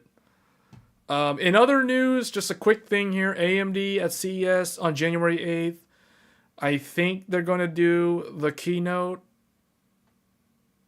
or maybe, or no, they're not. I don't know what they're going to do. Monday, January 8th. Together we advance AI. Oh, here we go. They have the schedule. Okay, that's good. So we can look at the schedule. CES 2024, Together We Advance AI by AMD. That's going to be on January 8th at 7 a.m. Pacific Standard Time. So depending on where you are in the world, do the conversion there. That will be the first major event. Followed by that, there will be the CES 2024 special address by NVIDIA on January 8th, literally 1 hour later. And that is expected to see the GeForce RTX 40 Super officially announced during that time. Then after that, several hours later, almost like 10 hours after the AMD thing, Intel, they're the keynote. Okay. Intel's the one doing the keynote this year. I did not know that. Okay, according to this, Pat Gelsinger is going to do the keynote of CES, talking about 14th gen. It's all going to be about 14th gen series, non-K series, I might add, and T series desktop, and 14th gen core HX series on mobile. So that will be the actual keynote, I guess, according to this, if this is to be believed. But I thought usually the keynote is the first or second thing. And then, anyway, Transcendence will be from Asus will be happening on the same day still. Actually, this one, hold on, why is this? This is out of order, unless this is a different day. So I don't know. New ROG gaming laptops and ROG displays. Followed by that, on the 16th, this is after CES, by the way. So after CES, this is like the following week, GeForce RTX 4070 Super reviews will be out on January 16th. The next day after that, RTX 4070 Super reviews. And the actual... Oh, wait, what? What does that even mean? MSRP cards and non. So they're gonna show all the cheap ones first, and they're gonna show all the expensive ones next. I don't know what that means. Unless this one is Founders Edition, and then this is like all the other things. And okay, and maybe that's what that is. I don't know. See, this is the reason why. This is probably Founders Edition reviews, and then the next day is like the non-Founders Edition reviews, and then everything launches together. That's bizarre. Why even bother having a difference like that? Anyway, then on the 23rd, 4070 Ti Super reviews MSRP, which kind of hints at a reference card from NVIDIA for the 4070 Ti Super. That is something that the 4070 Ti never had. It never actually had a reference card or a Founders Edition card. Then the 4070 Ti, okay, then everybody else. And then on the exact same day, AMD supposedly is launching the RX 7600 XT, which we already knew existed, but for some reason they launch it now. And then on the 30th, the GeForce RTX 4080 Super reviews for the Founders Edition. And then on the very last day of January, the everything else. And it launches last. So it's kind of strange that they're launching it in this order. They're launching it, if this is true, they're launching in the reverse order of how they normally would launch products. They're launching the cheapest one first and the most expensive one last. That to me is not a good strategy. Typically, you launch your most powerful thing first so you can gather up the money from all the early adopters who can't wait.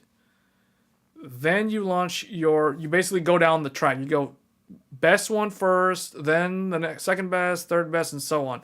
Now they're actually doing it in reverse, which I don't understand why, because what are they trying to do? They're trying to like make somebody buy a 4070 Super, then like 2 weeks later they see the 4080 Super is better, and then they go and sell the 4070 Super and buy the 4080 Super.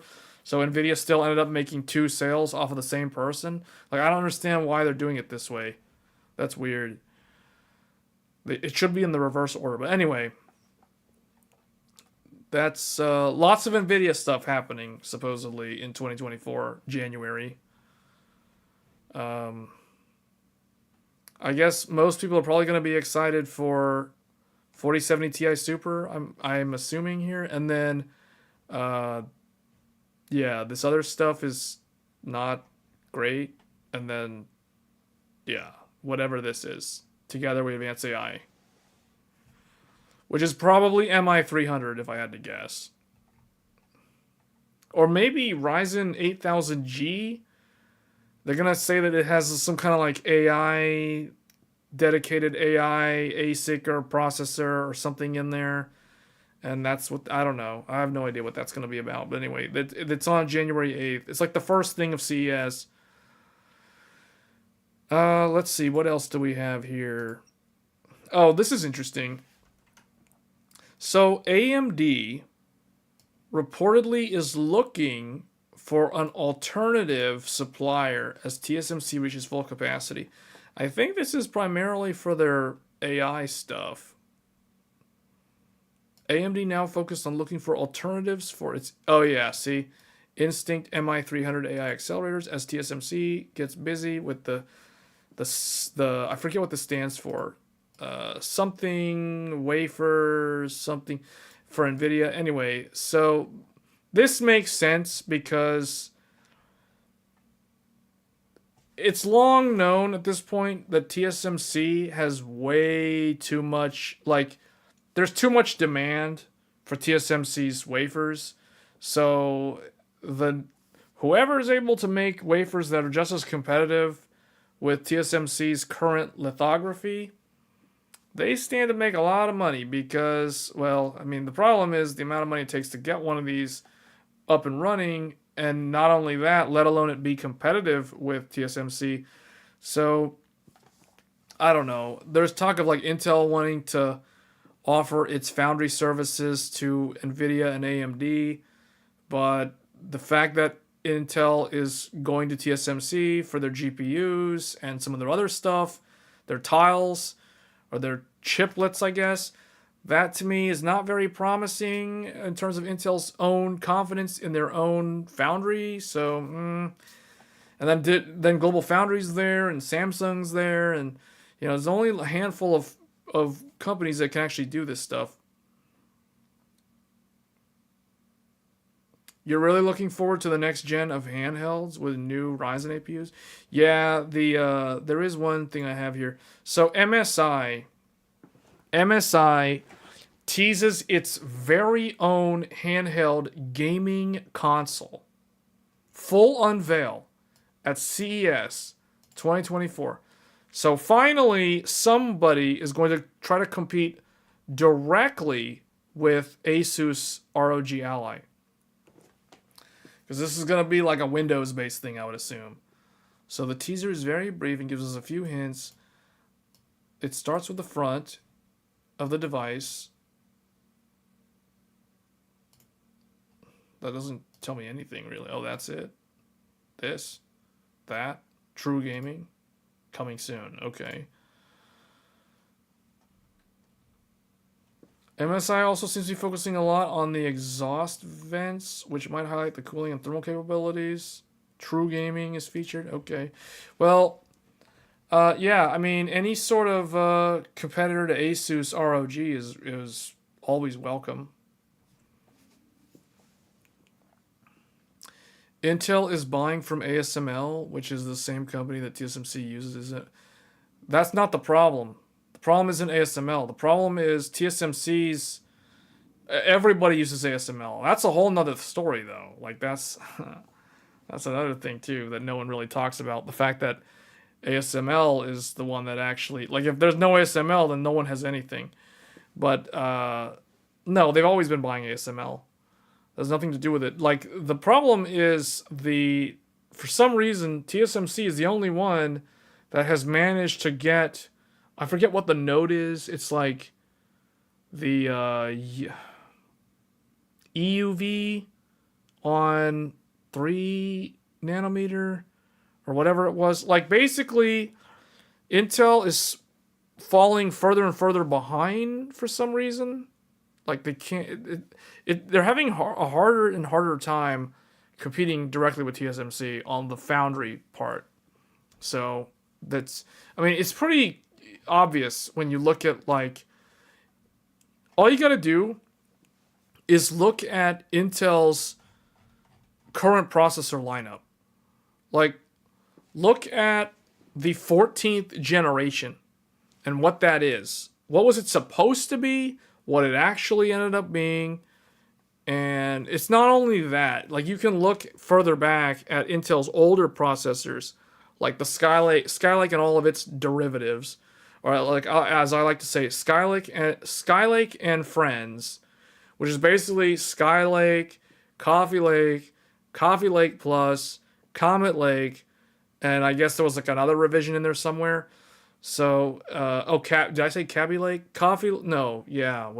Skylake, Cabby Lake, Coffee Lake Plus, Comet Lake.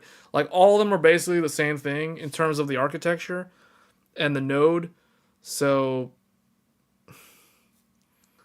and now we have Rocket Lake, which was a backport of their new architecture, and then Alder Lake, Raptor Lake, and now Raptor Lake Plus, which is basically like that was like Coffee Lake and Coffee Lake Plus all over again. So it's like you got it's starting to happen again, is what I'm saying. Like, they're starting to do the plus.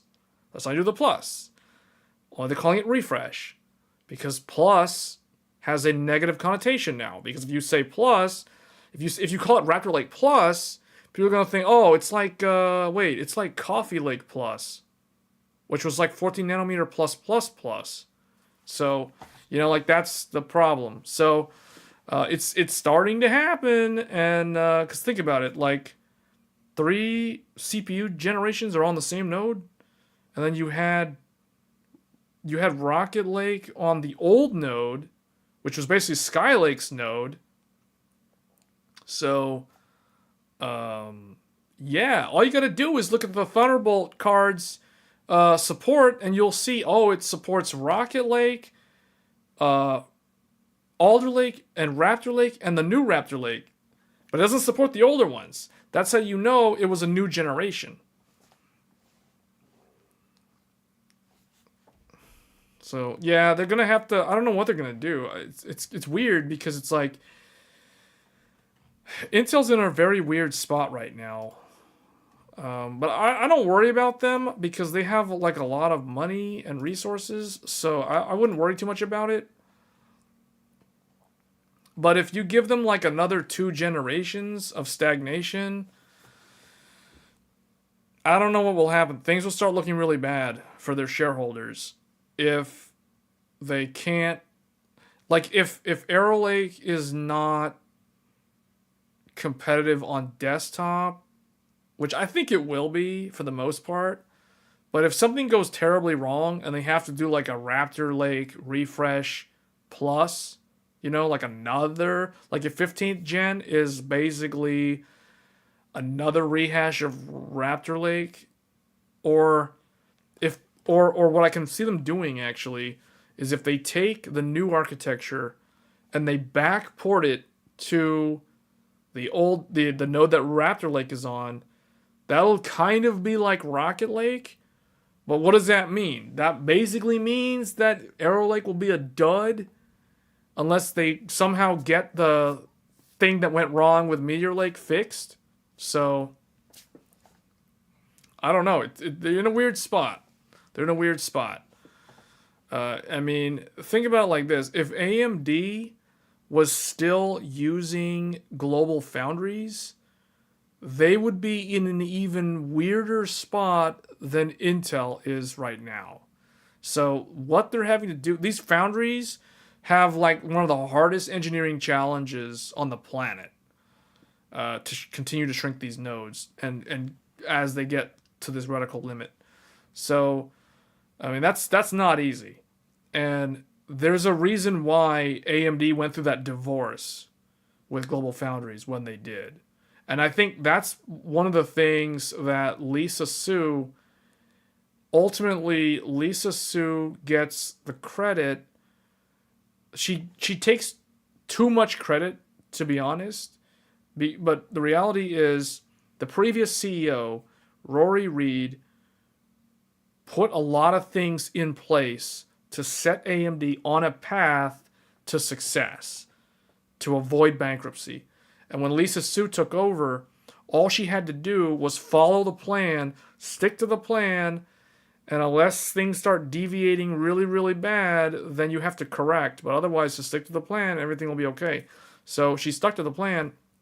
But then after the plan was executed and it was successful, then they had to figure out the other hurdle, which was what do we do about Global Foundries? Because Global Foundries is going to hold us back from being able to go all out against Intel.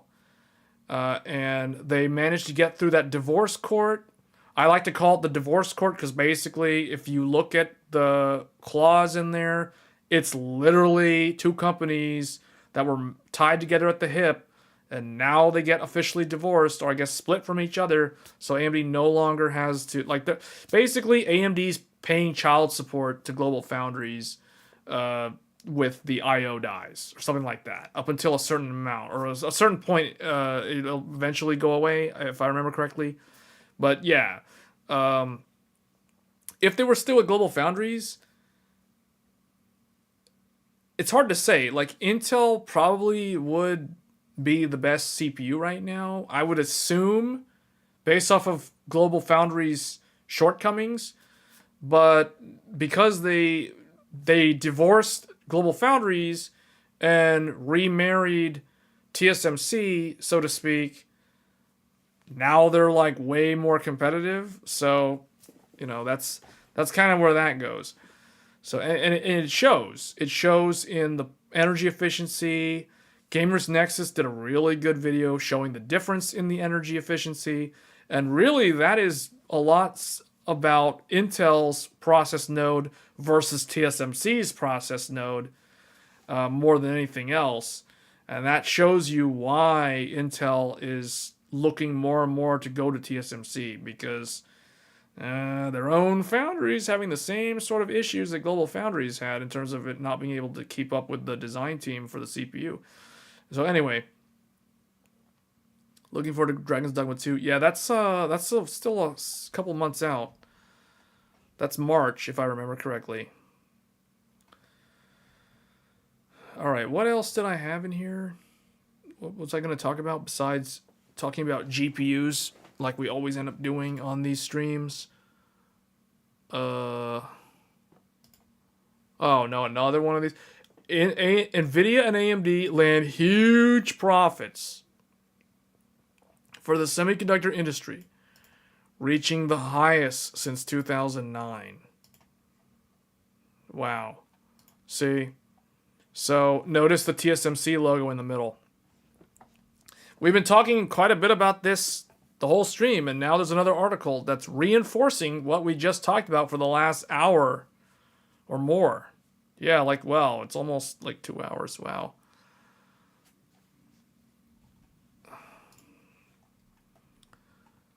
The AI craze, along with advancements made within products, resulted in crazy profits. So, yeah, like I said earlier, the AI market's not really going to go away the way crypto does. Crypto goes away and then comes back, and then goes away and then comes back. AI is kind of here to stay. It's the new reality. But it's something that will be resolved, I guess, in terms of once capacity scales up. But the larger problem here that is never really talked about is the limiting factor. Once the capacity things are solved, the limiting factor is going to be power consumption. It's going to be power consumption because the amount of electricity running in or used in the data centers to power these AI chips is insane. The power grid in multiple nations, including the US, is not powerful enough to sustain the growth trend of this AI market.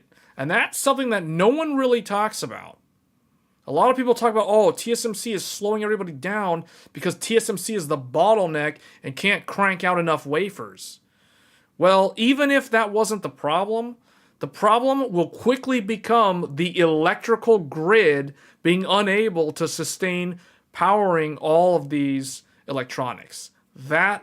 Just you wait and see. That's going to be the next problem. Unless there's massive changes to the electrical grid infrastructure, that's going to become the next thing that everyone's going to talk about and complain about. Just you watch. Is PS5 Pro coming out this year? It's coming out this year. The target is Q4 of this year.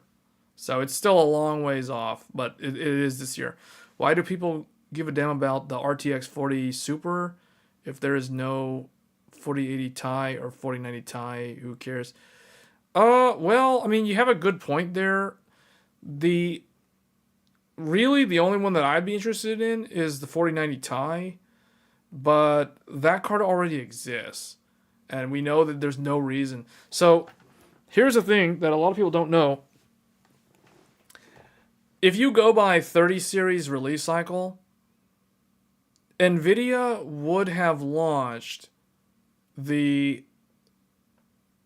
Hold on, let me think about this. Yeah, NVIDIA would have launched the 4090 Ti. Well, it would be launched in March of this year, if it's going to actually come out. But I don't really think that they would do it. But we all know 4090 Ti already exists. It's not a thing that doesn't exist. It actually exists. And I can show it to you. I can show you the RTX 4090 Ti right now.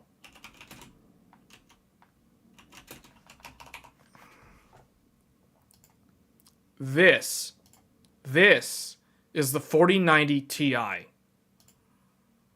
There it is.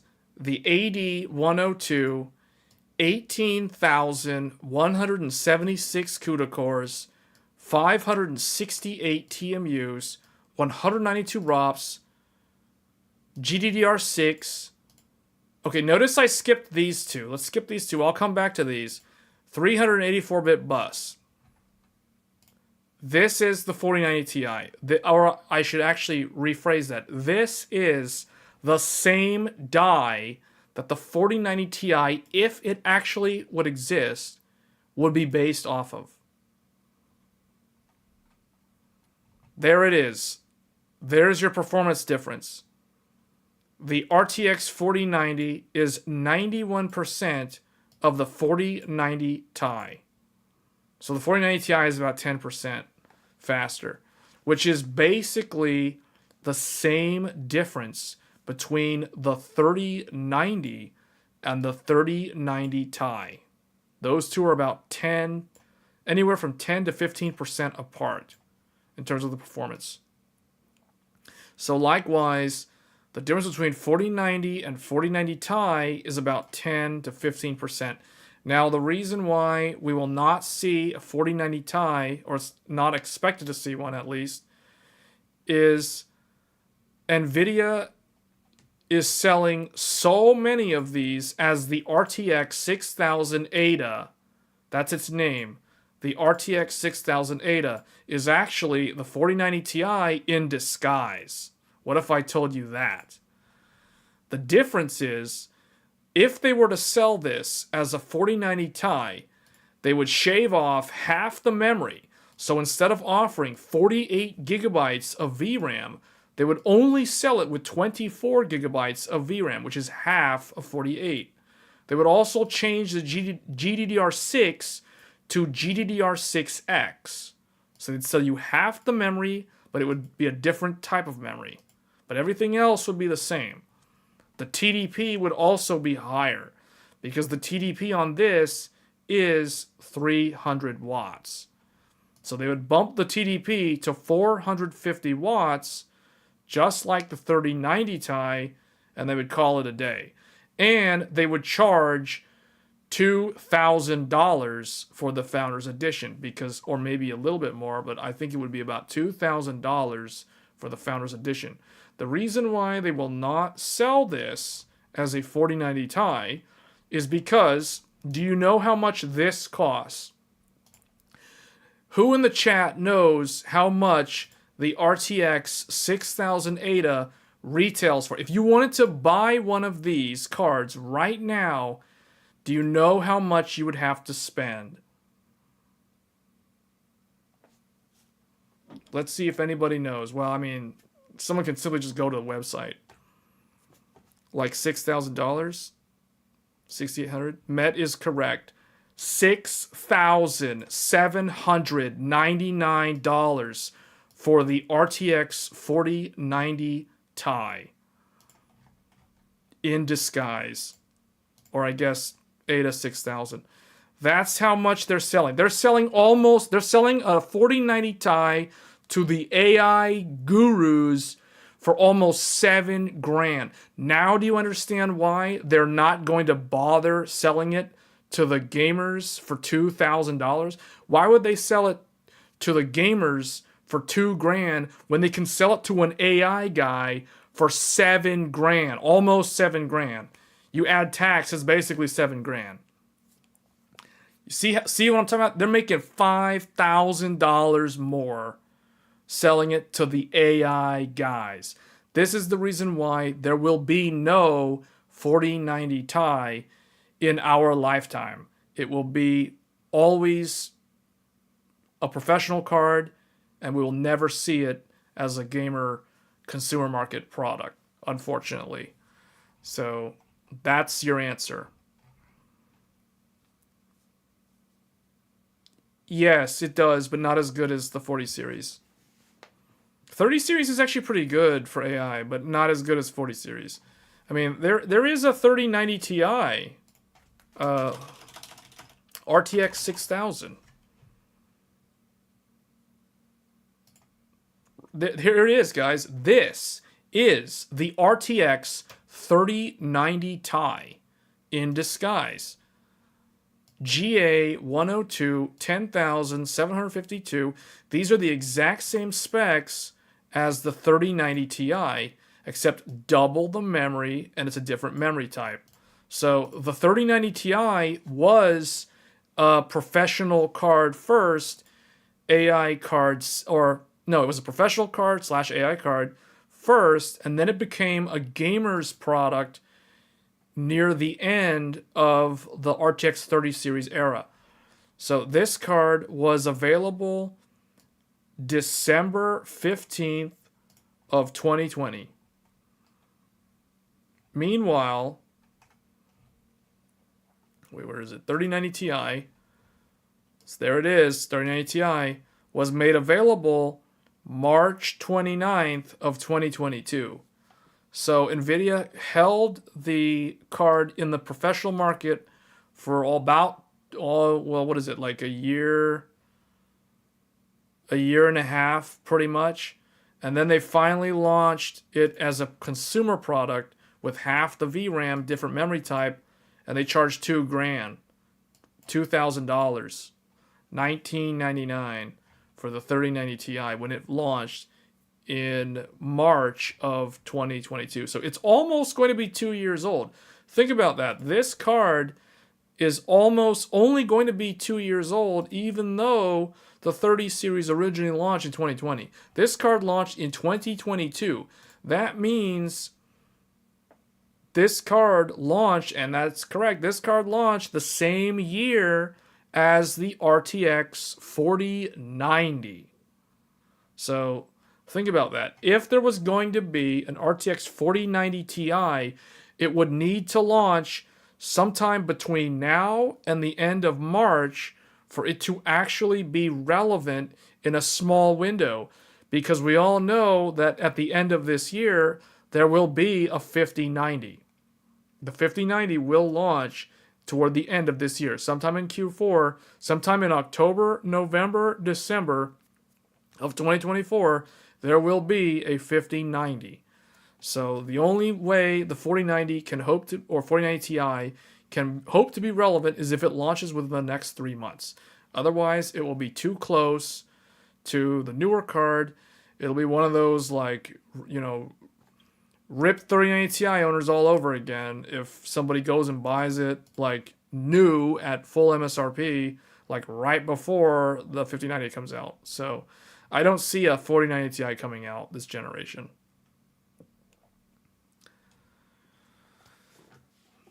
Do you think AMD will give that anytime soon, if at all?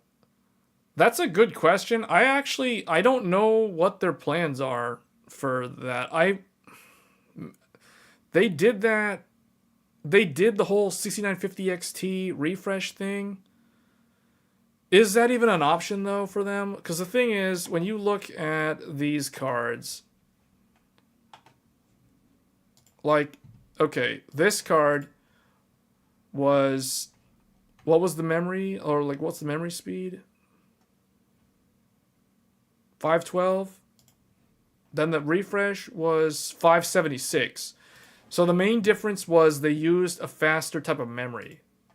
That was like the primary difference between the 6950 XT and the 6900 XT. They changed the memory type. So the question is, could they do the same thing with the XTX? Just like update it with a newer, faster memory, because the die is going to be the same. They're not going to change the die. They don't have anything to change here. So it's, if anything, they could change the memory, I guess, to get more mileage out of it. Kind of like what they did with 6950 XT. Because if we go back here, 6950 XT is only like 8 to 10%. It's about 10% faster than the 6900 XT. Will it have... No, it won't. 16 gigabyte memory speed on the 6900 XT and 18 gig. Yeah, that was the difference. That was the difference between the two. Actually, if we look at the reference clocks, base clock. So hold on, what am I looking at? Okay, this one, the boost clock was 2250. This one, 2310. Okay, so it's slightly faster also. So they changed two things. They changed the memory, and they basically they're using like a more mature chip. It's still the same chip, same architecture, but it's a newer binning, which means it can hit higher clock speeds at the same power limit. Because as far as I know, I think the power limit's the same. The TDP I think is the same, right? It's like 300 watt. Oh, 335. Okay, so they went basically it's like a factory overclock. It's like a factory overclocked 6900 XT with faster memory. And that results in about 10% uplift. So I mean AMD could do that, right? But like if imagine this thing 10% faster, like that's still not going to be close to a 4090. I mean, it'll be closer. It'll close the gap, because the gap right now is like 24, anywhere from like 20 to 25, in some cases 30%. If you go higher up in resolution, the 4090 is more like 30% at 4K. But if you go lower resolution, like 1440 or 1080p, the gap actually narrows. The XTX catches up to the 4090 at lower resolution, but the 4090 is able to pull further away at higher resolution. So, but on average, it's about 24. We'll call it 25%. The 4090 is 25% faster than the XTX. So if you add 10% with better memory and a slightly factory overclocked variant of this, then you could improve by maybe 10%. So you could close that gap on the 4090 by about 10%. So the 4090 would still be about at 4K like 20% faster, even with those changes. So, but again, keep in mind that this card doesn't compete with the 4090. So, I mean, AMD might do that actually, now that I think about it, because we know that the 4080 Super is coming out, but the problem is the 4080 Super is going to be more expensive than this card. So I think that alone ends up kind of offsetting them. It kind of splits them off from each other. But I don't know. They're still going to be directly compared. Will 5090 have 48 gigs of VRAM? No, it'll probably have 24 gigs of VRAM. It's going to either be 24 or maybe 30 gigs, maybe. I don't know, something like that. But I think it'll be like 24. I mean, Met would probably be able to guess at the memory on the 5090 more than I would. I would guess 24 or... it depends on the SM, the shader count, and the bus width. That's how you figure out the memory. But I think it would end up being like 24 again. Because NVIDIA doesn't think that they need more than 24 for the consumer market. And the other thing too is, if in order to meet product segmentation, so the other reason why that I didn't talk about, the reason why we'll never see the hold on, what happened here? Oh, Ada 6000. The other reason why we'll never see this as a 4090 Ti is because 48 gigabytes, that's enough VRAM to run ChatGPT. Like, if somebody wanted to run ChatGPT natively on their computer, they need one of these. They have to have one of these. They can't do it with a 4090. And you know why they can't do it with a 4090? Not enough VRAM. That is how NVIDIA justifies $7,000 versus $2,000. They gimp the gamer card on the memory because they know that the AI guys, VRAM is the name of the game. It's all about the VRAM. As gamers are only now starting to figure out that VRAM actually matters. But the AI guys, like, that's the most important metric. China made their own custom yeah, but you know what they had to do? They had to desolder. They had to desolder either the RAM chips and then put 48. They had to put the double capacity chip on the cards. And then I think they had to do some kind of BIOS mod to get it to actually boot up, because if like Nvidia puts some locks in there, if it has the wrong memory, it's not going to actually boot up with the PC.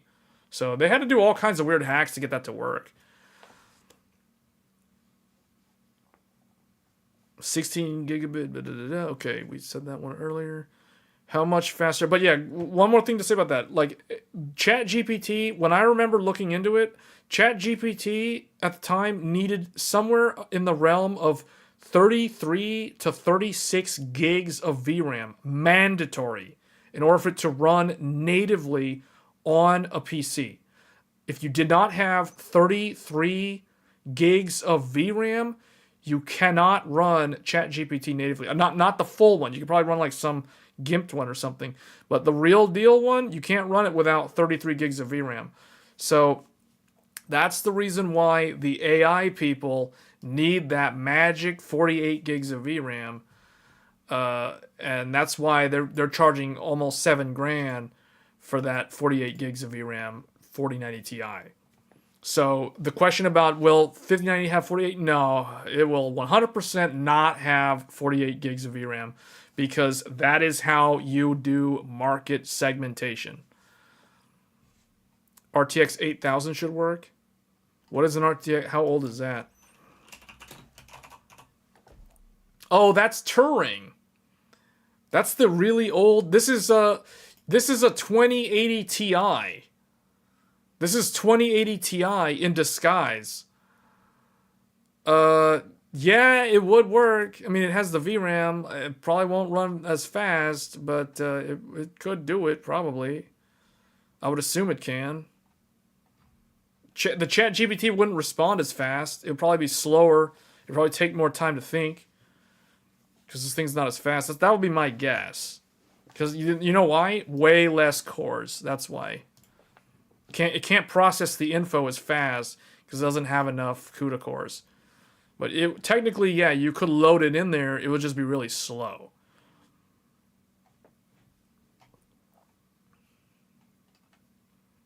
It's funny because it's like GPUs.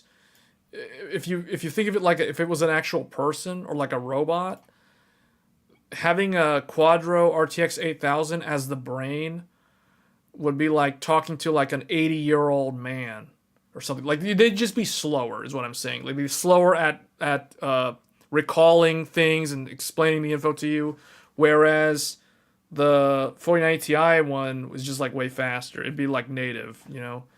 So yeah, that's the difference in the CUDA core count. But yeah, the weird thing is you can't just, and we've had discussions in my Discord about this topic in the past. Like, you can't just throw more CUDA cores and expect it to be faster and faster and faster, because there is going to be a limit to that front end. So the way that the scheduling has to work probably has to change. I would not be surprised if NVIDIA reintroduces a hardware-based scheduler. But you're talking about dedicating precious silicon die space to a hardware scheduler, and they may not want to do that if they're trying to improve the path tracing performance, for example, or something like that. So yeah, it's going to be interesting to see what ends up happening with NVIDIA's next generation. Hold on. AMD W7900. So AMD does have a 48 gigabyte card as well. So they've got the W700. This is a 7900 XTX as a professional card with 48 gigs of RAM. So this one can also run ChatGPT. Now the problem is, I think ChatGPT is like CUDA native, so I'm not sure how the LLM would work on the Radeon part. There's talk of ROCm, but the thing is, like, ROCm, maybe, I don't know. Maybe it's just a simple translation layer. But yeah, technically, in terms of hardware, this could do it too, because it has the 48 gigs. In fact, I think there's like an older one, W6900. Yeah, this one. Oh, this one's the Apple special. The Radeon Pro W6900X MPX module, that's for the Apple desktop. That is a 6900 XT made exclusively for Apple. Because Apple, wow, that's a quad slot. Look at that. Apple means business. Like Apple with those MPX modules. Apple does cool things sometimes. Like a lot of PC enthusiasts don't pay attention to Apple. But if you actually go and look at like what is inside like the Mac Pros, like they have some pretty nice stuff. Like they know how to make a GPU quad slot and also be dead silent and provide a bunch of connectivity. So they know what they're doing. 32 gigs of memory on a card from 2021. I mean that's pretty good, and that's a consumer market product. Although it says it's enthusiast class professional, so it's based off of the professional workstation. Well, I thought there was a workstation, but I don't know where it is. Maybe they only sold this. I guess it's weird. Oh, that's right. That's right. AMD sold up to the W6800 for the previous gen with 32 gigs for the regular professional cards because they sold all their 6900 flagship ones to Apple for the Apple desktops. That's right. Now I remember. Yeah, anyway. But yeah, see, so like this is kind of the thing. It's like this is how they get you to upgrade if you're in the professional market. Because remember what I said a few minutes ago, ChatGPT takes like 33 to 36 gigs of VRAM. Well, guess what? These older professional cards, they max out at 32. So people who are on older professional hardware, they have to upgrade. Unless they bought like the super flagship Nvidia stuff that was like so like real expensive. RTX 6000 was, what was the price of this thing? $4,549 and $6,300. $6,300 for a 2080 Ti with 24 gigs of memory. Man, wow. See? Yeah. New Mac laptops seem a generation ahead of everything else. In what way? What makes them a generation ahead of everybody?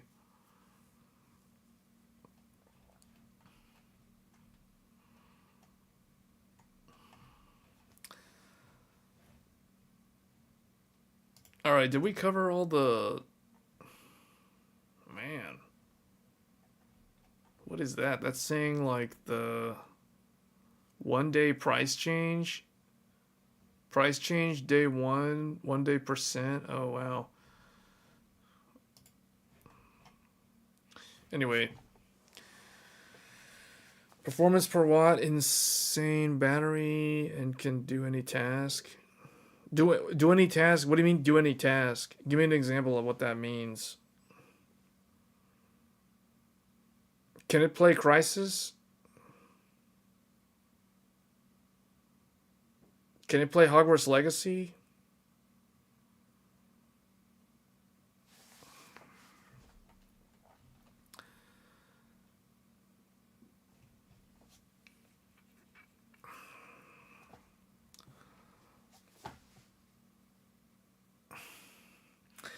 What is this? China gets its first domestically produced 64-core servers with Shaoxin's. Isn't this the company that they were saying like they stole like an Intel something? This literally looks like... Wait a second. Wait a minute. Oh, I don't have my Threadripper box with me. Man, this looks like a bootleg Intel. KX7000. You know what that looks like? You know what this sounds like to me? This looks like someone was like, hey, let's make a CPU that looks like an Intel CPU, but has like a 7000 number, like a Ryzen 7000 series. This is just straight up the Intel IHS. This is the exact same IHS on a 13900K or any 13 or 14th gen Intel CPU. If this is the real thing, that is such like that's just basically someone ordered a bunch of Intel IHS built to spec and then just put it on this thing. And then this right here, this thing underneath it looks like a threadripper. It could also be a Xeon, but it looks like a threadripper.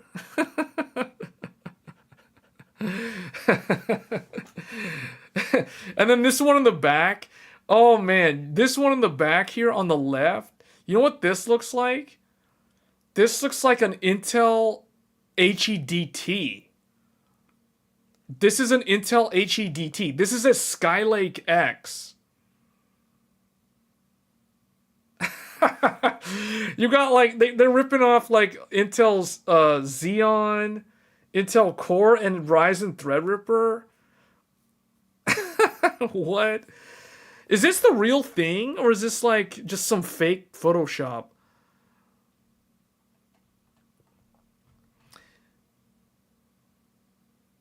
Zaoshin's KH40,000 CPUs see their debut in the firm's very own server, up to 64 cores and 64 threads. Okay, so this is how I guess they don't get sued or something. Although I don't know, they probably get protected by the Chinese government. But the point is, like, they don't have SMT. They don't have SMT. So each core can only do one thing. They can't do two things like an AMD CPU or two things like an Intel P core. They're like a bunch of E cores. They're like Intel E cores. Intel E cores can only do one thing. It's like, remember what I said? I said, imagine, if you want to remember what a core is, think of a core as having like a left hand and a right hand. A left hand and a right hand. All AMD cores have a left hand and a right hand. Every AMD core can pick up two things at a time. Intel, a P core from Intel also has a left hand and a right hand. It can do two things at a time. But an Intel E core is like a dismembered core. It only has one hand. So an Intel E core can only pick up one thing at a time. It's like this. So this KH40,000 is like 64 E cores. They can all do, like, they only have one hand. They can only do one. Maybe it's the left hand, right? Because if the E core has the right hand, you know, they don't want to get sued, so they got the left hand. So yeah, whatever. I don't know. I mean, it's interesting. It's general purpose Z11 server, which features Kaisheng 40,000 series connected in a dual socket. Oh, they can do dual socket. So they can do like 128 cores. Well, it says up to. Is that dual socket or is that single socket?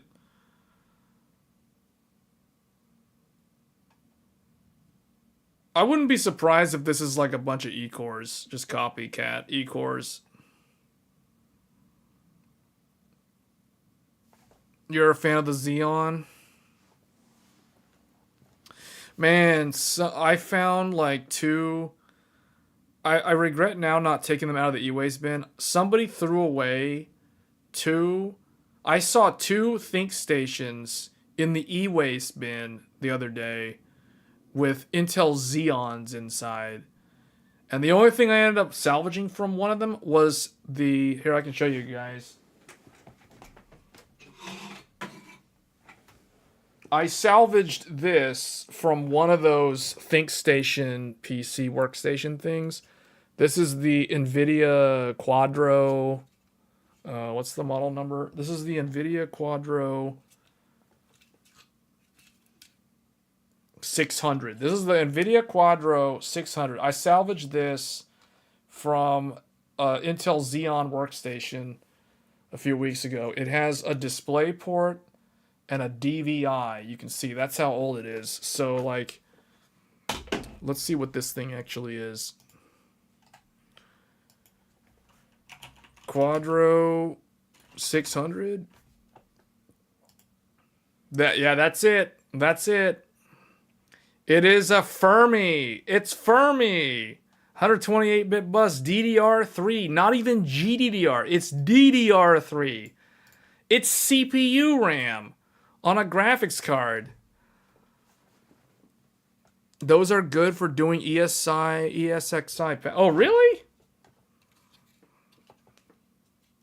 Are they still supported though? Because isn't Fermi like so EOL at this point? Like it's end of support?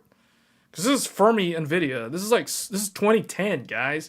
This is December 3rd. This thing was new on December 13th of 2010. The Quadro Fermi. Succeeded by the Kepler. That's it. There, I got it right here. You can see it right here.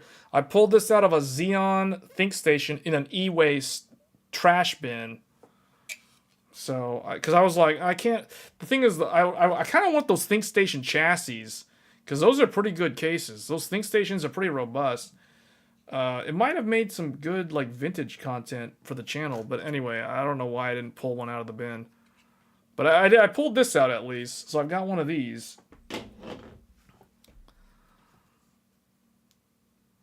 Yeah. Some of those monitors featured in my videos are actually pulled out of e-waste bins. So I think some people were surprised that I have so many monitors for my different PC setups. Really, it's only 3 of the setups feature, out of the 5 PCs, only 3 of the setups feature monitors that I actually purchased. The other 2 setups are using monitors that I salvaged from e-waste bins.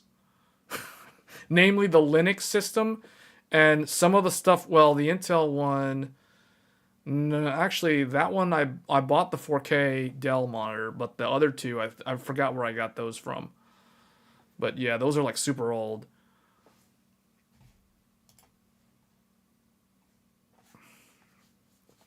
But yeah, it's typically like this. I mean, I always find cool stuff in the e-waste trash can.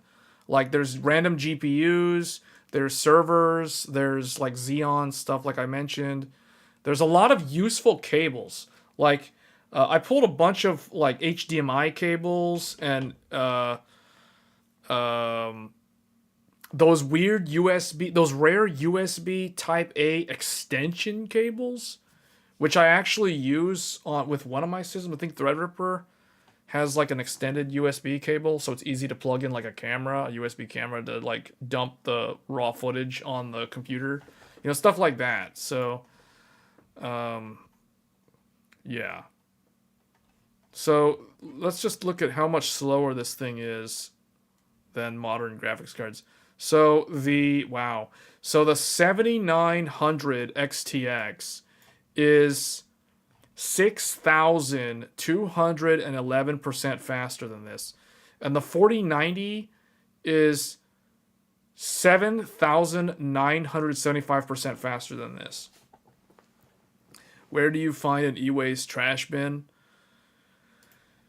I find them in various buildings. So like if you go to, well, it kind of depends. Like the a lot of companies will have them like they'll be at the front of the building. You just kind of have to check. Like you go inside and you see if they've got like a big green bin.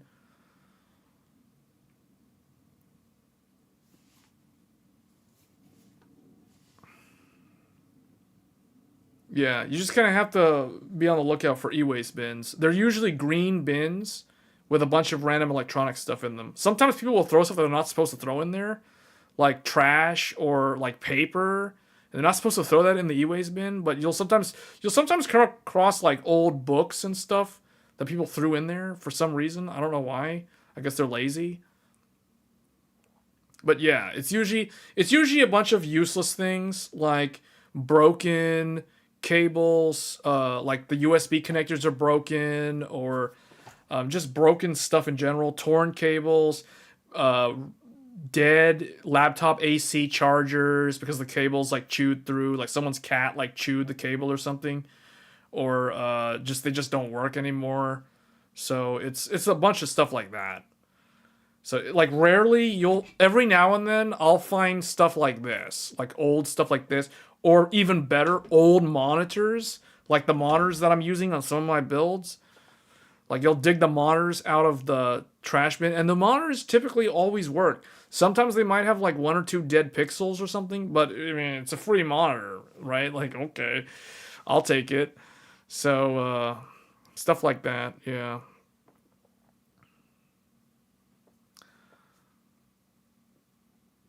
In space. What? Well, okay. I mean, that's throwing all the trash in space is kind of like yeah. There is a lot of debris out there, though. There is a lot of debris in space, but most of it. See, because the thing is, if I don't take this, what's gonna happen is this stuff will get shipped to China, and then it'll either get like some of it will get repurposed in some kind of local marketplace, or oftentimes what ends up happening is they will disassemble the components and reuse them. They'll recycle it. That's the whole point. E-waste is supposed to be recycle. So like for instance the capacitors, these capacitors on this card can still be used. Like you can just like unsolder them from the back and then just pull them off. So like all these lumped circuit elements, these can all still be used. So like these little MOSFETs and stuff, or not MOSs, whatever these little controllers are, some of them might still be relevant in international markets for other sort of electronic devices. So that's usually what ends up happening to a lot of the motherboards that are no longer used anymore. So yeah, I think like there was a documentary about it a long time ago from I forgot what channel, but I know like there was probably like a 60 minutes or something, but there was definitely a documentary about e-waste and where it goes and what like where the bins are at and all that stuff. They often pulp the boards and pull the precious metals. Yeah, they do that too. But like if they're not gonna reuse like if they're not gonna reuse the lump circuit elements like capacitors and inductors and maybe resistors. Well, I don't know about the resistors, but yeah, they'll do that. They'll like take this, for instance, if this is aluminum. I think this is aluminum. No, this is actually plastic. Never mind. That's plastic. But there's an aluminum heatsink. You can see it in there. There's like a small aluminum heatsink. They can reuse that aluminum. They can melt that down for aluminum for something else. So yeah. Get the I don't think there's any copper. I'm pretty sure that's an aluminum heatsink. It's very light. I don't think it's copper. But if it was copper, then yeah, it'd be even more useful.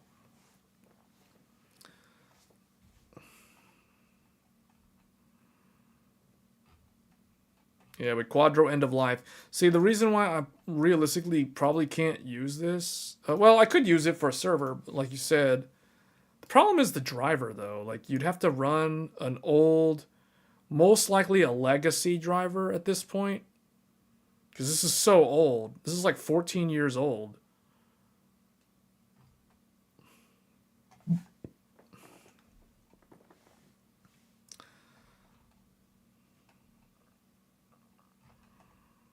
Or at the very least, now I have another random GPU in my collection of GPUs.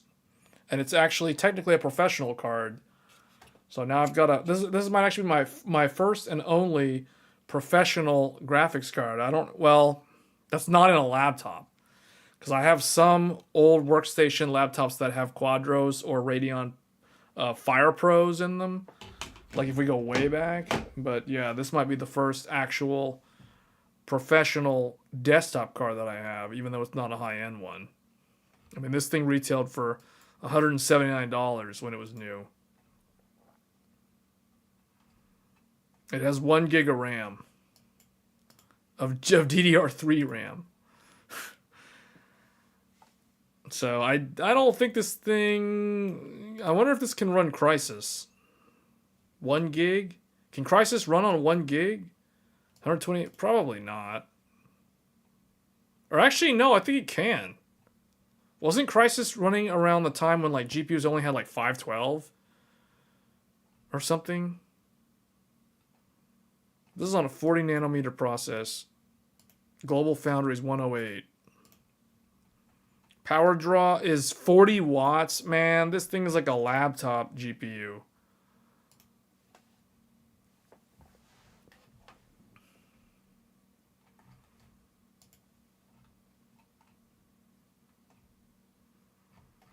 Anyway.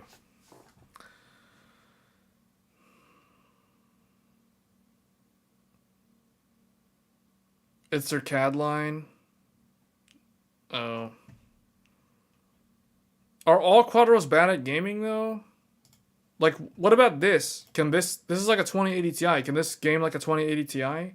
Or is it like 15% slower? See, look, okay, according to this, according to Tech Power Up, I don't know how they derive this number, but they claim that a Quadro RTX 6000 is in between a Radeon 6800, or I guess more modern GPU would be a 7700 XT, and an RTX 4070. That means that this card is faster than a 2080 Ti by almost 20%. Wait a minute, isn't this a 2080 Ti though? Isn't this a 2080 Ti? Oh, it's a fully enabled one. Wait. This is a 2090? This is a 2090. This was the 2090 that never was. Wait, no, it's not. Is this a Titan X or Titan RTX? Is this Titan RTX? I bet this is the Titan RTX. Wait a minute.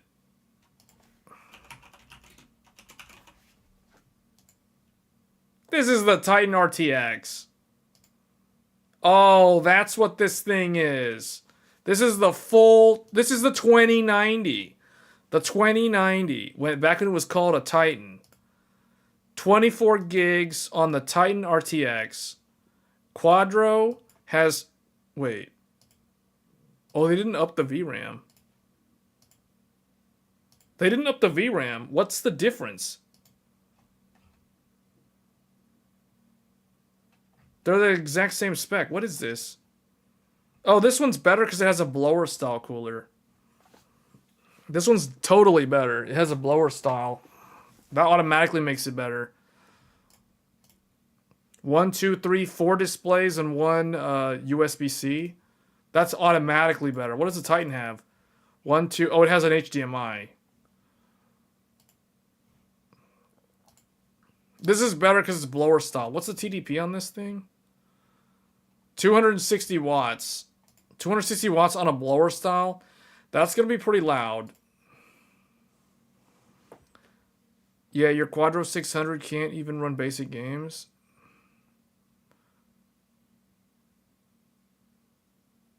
If it behaves anything like the old Fire Pro, it will be garbage for gaming. Only thing my Fire Pro can run is Killer is Dead. Oh, you can run Killer is Dead on a Fire Pro? It's so far been the easiest to do pass-through on. Which one, the Fire Pro or the Quadro 600? I might need to try that now. I didn't realize that this is what this would be good at, ESXi. For pass-through? I didn't realize that this would be good at that. Thing is, don't you have to install a super old legacy driver? You can't run like the new NVIDIA driver with this thing.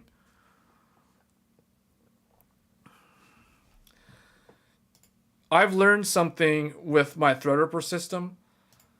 I always liked blower style GPUs. Now, after using Threadripper, I like these even more.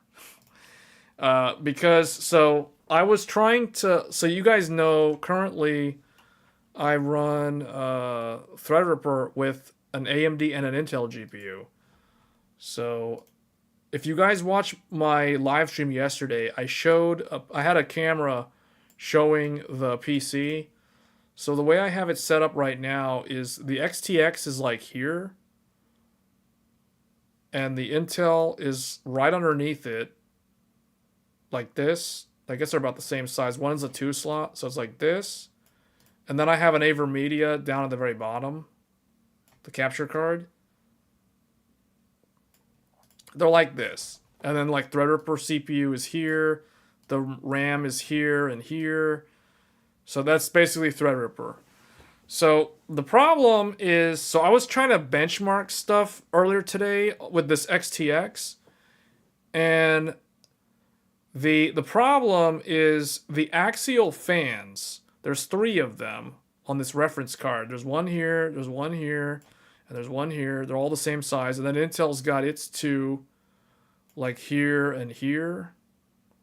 So the thing that I realized is when the cards are so close together, the axial fans, which are the normal fans that you see on any random GPU, they have a much harder time dealing with static pressure when there is another GPU like in close proximity to the GPU in question, or the GPU trying to be cooled. So this one is the RX 7900 XTX. And then this one is the A770. So these are, oh, that's, I probably should write, and that looks terrible. That looks terrible. That's like no effort handwriting right there. This is the RX 7900 XTX. This is the A770. So the problem that I'm running into, and it's not really a serious problem, but if you're benchmarking, the problem is the car, and this also happens to Intel, but it's not as bad because the AverMedia only blocks one fan. So the second fan is still able to get air, and keep in mind the bottom of the case is like right here. Like this is where like the PSU shroud is, and the PSU is like right here. So there's not a lot of space. It's pretty crammed in there. So the problem though is this guy is starved for air when running games with an uncapped frame rate. So I'll notice this thing gets up to like 2,000 RPM, and previously it would never do that. The only reason why it's doing that is because it needs to run the fans over 2,000 RPM, which is very noticeable compared to how it normally runs at like 1,600 RPM. I think I got this thing up, this was running at like, in looping the benchmark, I was seeing the XTX running at like 2,300 RPM on the auto fan curve. And it was maintaining a temperature of like 73 or no, like, yeah, like 73 C, 84 C hotspot. But the memory was running at like 90 C on the reference card. So because it was starved for air.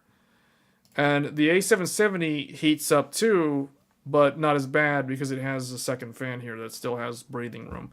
So this is the reason why I really wish I had blower style, or I really wish there was a blower style variant of these cards, or if I just had newer blower style cards, because if these were blower style, they would be 2 slot wide, or in terms of the thickness. So it would be kind of like this this Quadro here. So it would be a 2 slot wide, so it wouldn't be a problem. And you can stick 2 of these right on top of each other, and they'll be fine because the radial fan is so much better at pulling in air.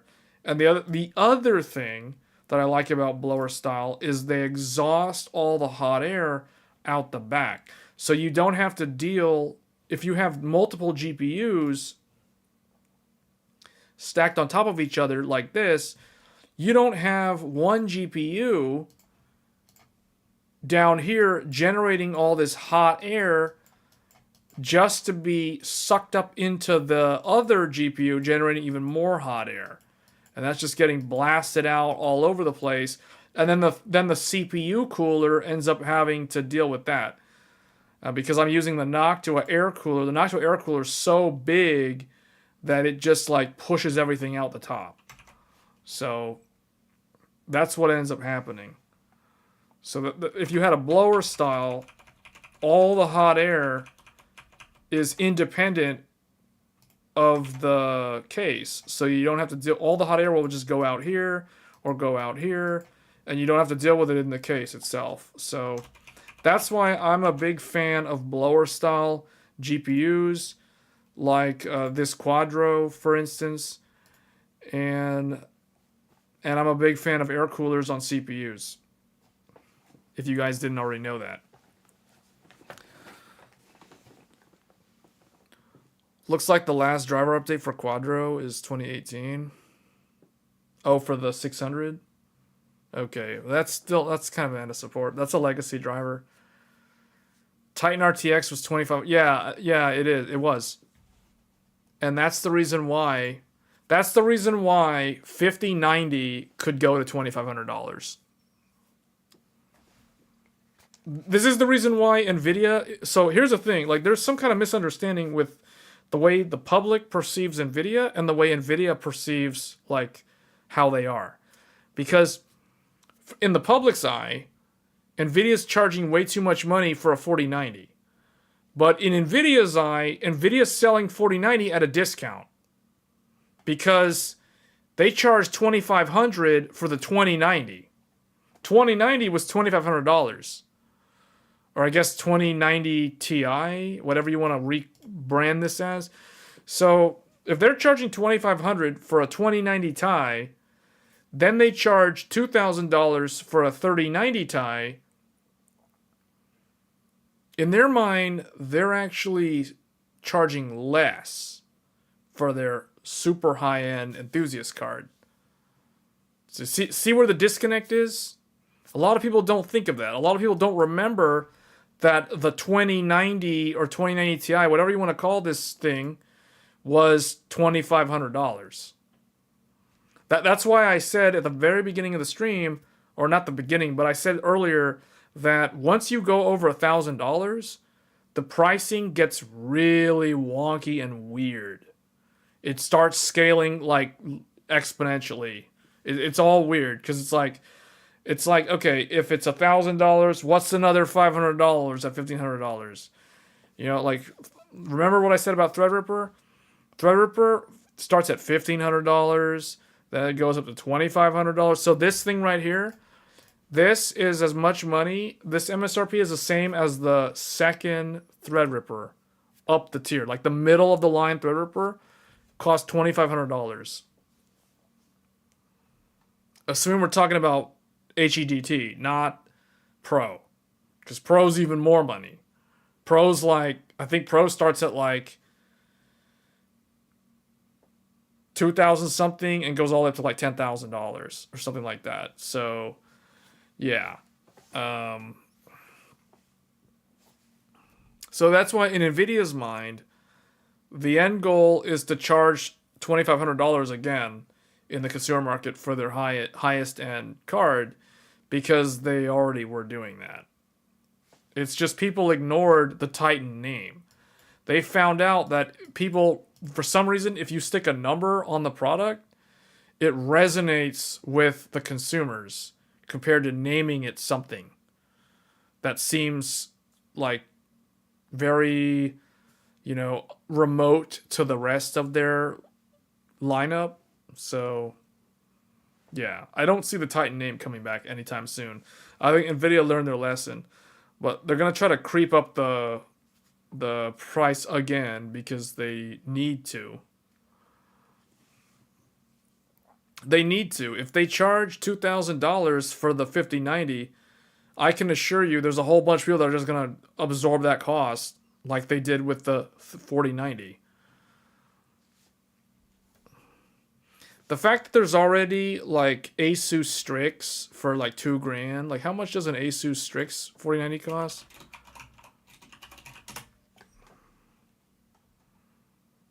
Okay, well, see, these are scalper prices, but this card typically goes for.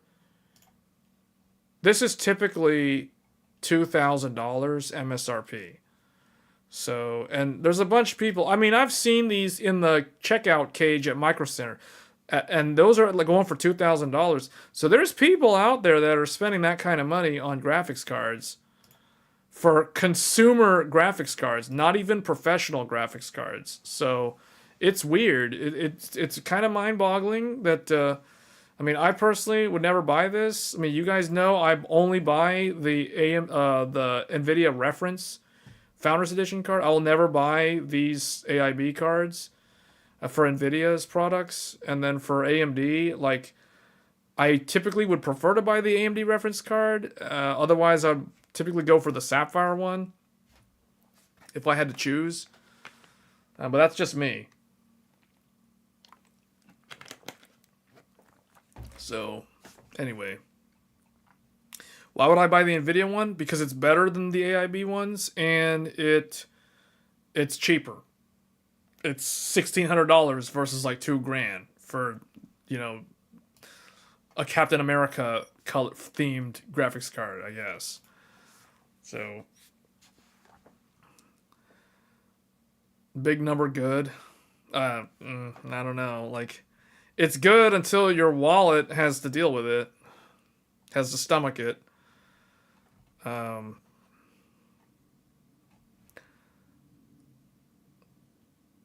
But yeah, that's my philosophy. Founders Edition or nothing. And then for AMD, it's pretty much AMD reference or maybe Sapphire on occasion. And if not Sapphire, XFX or Power Color.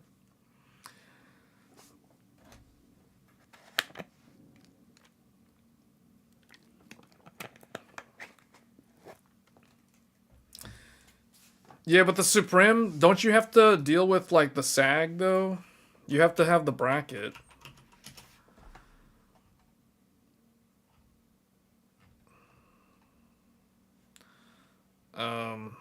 Well, it's not here. I can't find it right now. But anyway, the problem with the AIB cards is they're so heavy. All you guys got to do is go watch what is that? What is that YouTube channel that does electronic repairs? Not Falcon Northwest. They're the actual seller. Like, who's the... North Fix or something? North Fix has complained many, many times about having to repair RTX 4090s because they fail prematurely due to GPU sag. And it's always AIB cards. He always says that it's always the AIB cards because the AIB cards only have like 2 fingers on them. These ones that have triple finger might be okay, but the problem is someone will buy like a 2 finger, like for example, that Strix. The Strix is one of the worst offenders because it only has 2 fingers. And when I say fingers, I'm talking about this. This is 2 fingers. 1 and 2. There's no third finger. So this thing is prone to sag because there's not enough support. The fact that there's this huge extension that goes way past the bracket, you got to think about that. The thing is sitting in there. It's being supported by the PCI slot, and it's being supported by 2 fingers. So you got all this weight on this end of it, and it's going to start doing... And the fact that it's so long also means it's so heavy. It's laterally...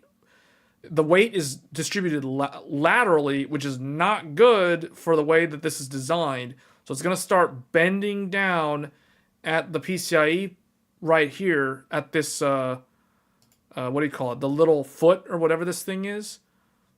Yeah, Northridge. Yeah. He complains about fixing 4090s all the time because of sag causing the... It's always the memory modules. It's the memory modules that go bad. Hold on, let's find one of these real quick. Where's one of these? Let's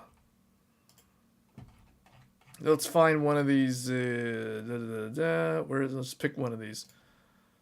Oh, they don't have the picture. I need to find one that they did a review on.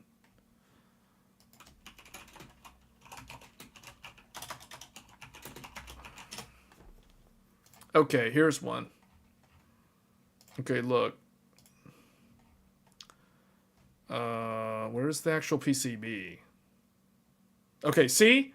See, there's all this weight because they have this big thing here, all these bars and stuff, just pushing on it with gravity. And then you end up with a lot of pressure right here. And the thing that's always going to fail is this RAM chip. It's always the RAM chip that's on the side facing the PCIe slot. And it depends on the model. Like, some of them are worse than others because you do...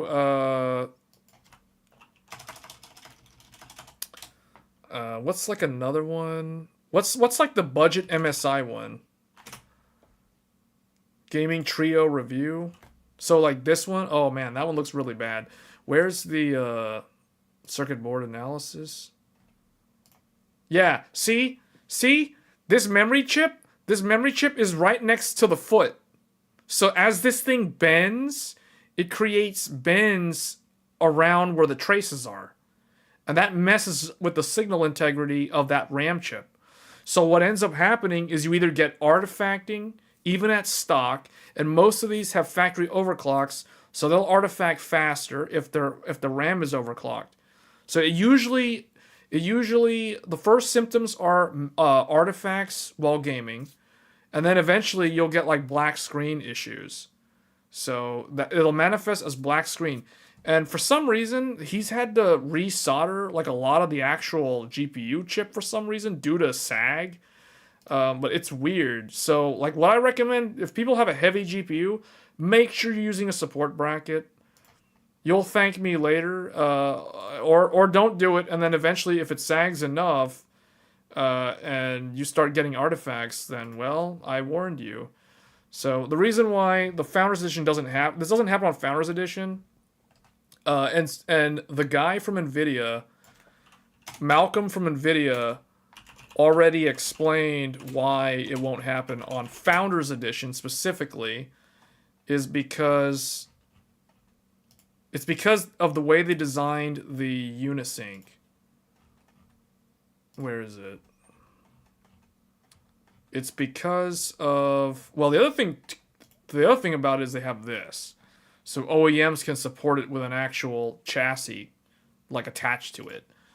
But the other thing is, I don't think they're going to they don't disassemble it all the way. But the point is, this pewter-colored silver frame is so solid that it basically prevents it from sagging. Now, I still wonder if it could sag over a long period of time due to all that weight, the pressure point being here. But the other reason why it won't sag as easily is it's a triple finger. There you go. It's 3 fingers. It's a triple finger GPU, and that's the other reason why. Because, see, the support goes all the way to the base of the GPU cooler. That's the main reason why it won't sag. But he did say in the video with Gamers Nexus, in the teardown video, that they included this, like, if they wanted additional, like if an OEM wanted to ship one of these in a pre-build to somebody, they could attach it to the chassis, assuming the chassis has like a hard drive cage or something that can mount this in there. So that's why that's there. So that's why the Founders Edition one, in my opinion, is the best one. I also think it's the best looking one, but that's just me. That's my opinion. It's also really, really heavy, but it has the correct support structure in place. It's triple finger, and it has a really, really strong uniframe body that prevents the PCB from flexing. So, and it's the cheapest one. So it's like, that's a win-win in my mind. The AMD one is also... This one's well built because this is a full metal frame, and it's, well, the other thing is I think the AMD one should have put a 3rd finger, but I think it's okay. It's just not that much taller. The Supreme X has 3 slot on the back metal. Okay, well, yeah, then that's good, but I'm talking about the ones that only have 2, like that Asus Strix. Most of the ones that have the problem are the 2-finger ones, like the Strix. So it's another reason why I don't buy Asus cards anymore. But I mean, I haven't bought an Asus card since 2013. So, but yeah, see, like this is not good. Like they need a third finger on the plate. It's going to sag unless they put the like how heavy is this? This thing is probably like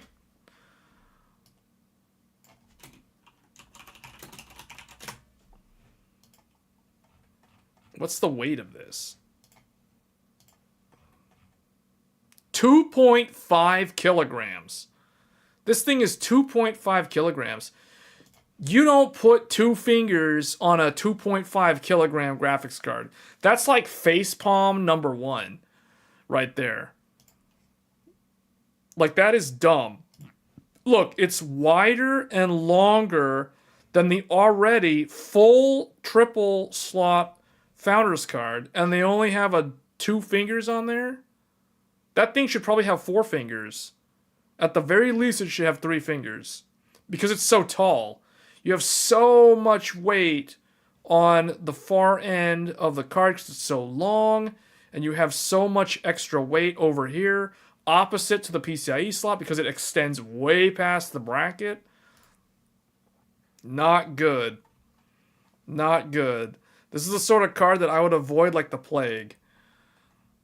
I mean, obviously, like, if you have a support bracket, then it's not an issue. But, like, who wants to be limited to having to put support brackets? It's like I can't put support brackets in the Threadripper system because I'm running multiple GPUs. It just won't work. So, see, like, this won't even fit. I mean, this is like a quad slot. This won't fit. So, yeah.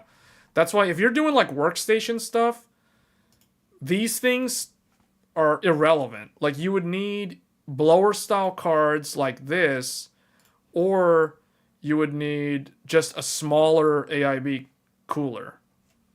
Like, that's just the reality. Like, these giant things don't make any sense. I really hope that the 5090 is not as large.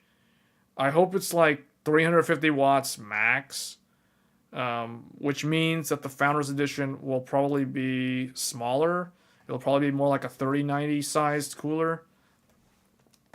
So I don't know. That's what I'm hoping for. I don't like these things.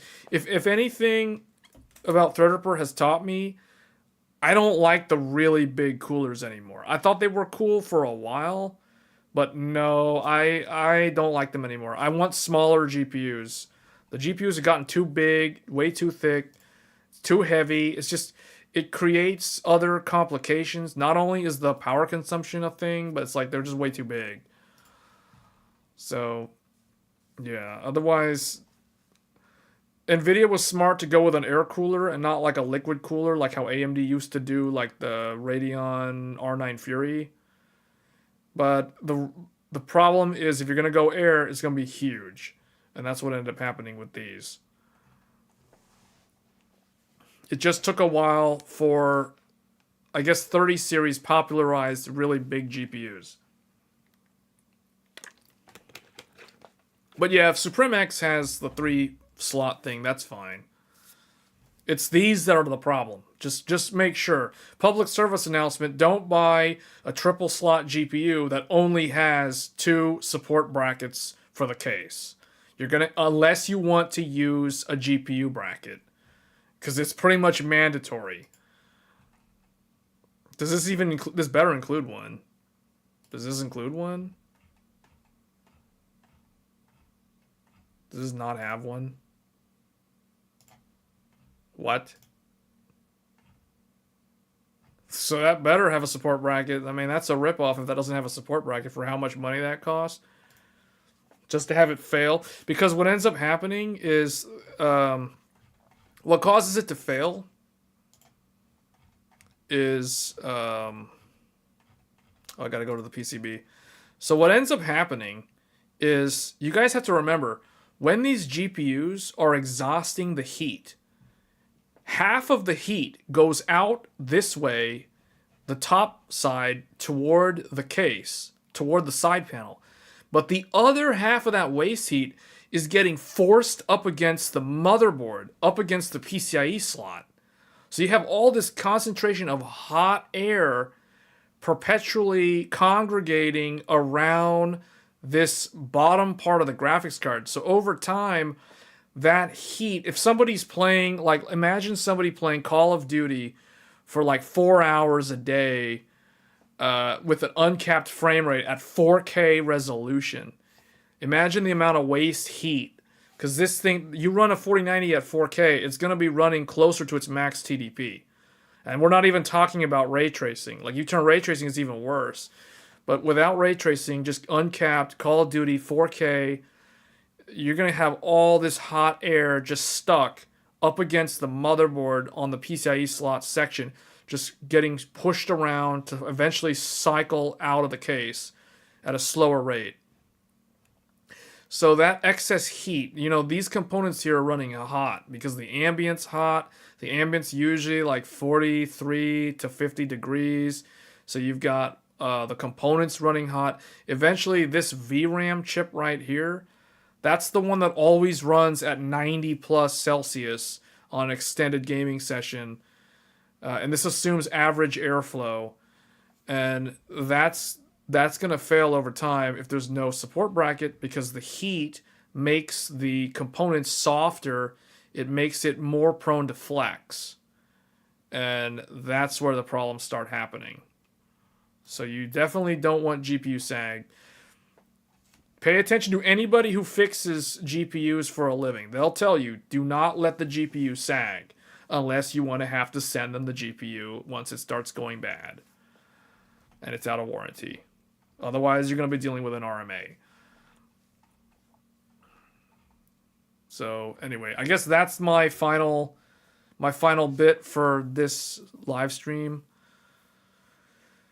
It'll be interesting to see what happens with 40 series. I don't think they're going to shake up the market that much, to be honest. I mean, they're definitely going to be better value than where the outgoing models are. But I don't think it's going to be that crazy, except for possibly the 4070 Ti Super. I think that will fix the issues that plagued the 4070 Ti. So with that being said, that's going to be it for this stream. Once again, thank you all for tuning in for This Week in Tech. And I will catch you guys in the next one. I'll probably be streaming tomorrow, because tomorrow is the last day of my 5-day water fast. So I don't know what game I'm going to play. I'll think about it. But that's going to be it for this stream. Thanks all for tuning in, and I will catch you guys either in the next stream or next Thursday. Take care.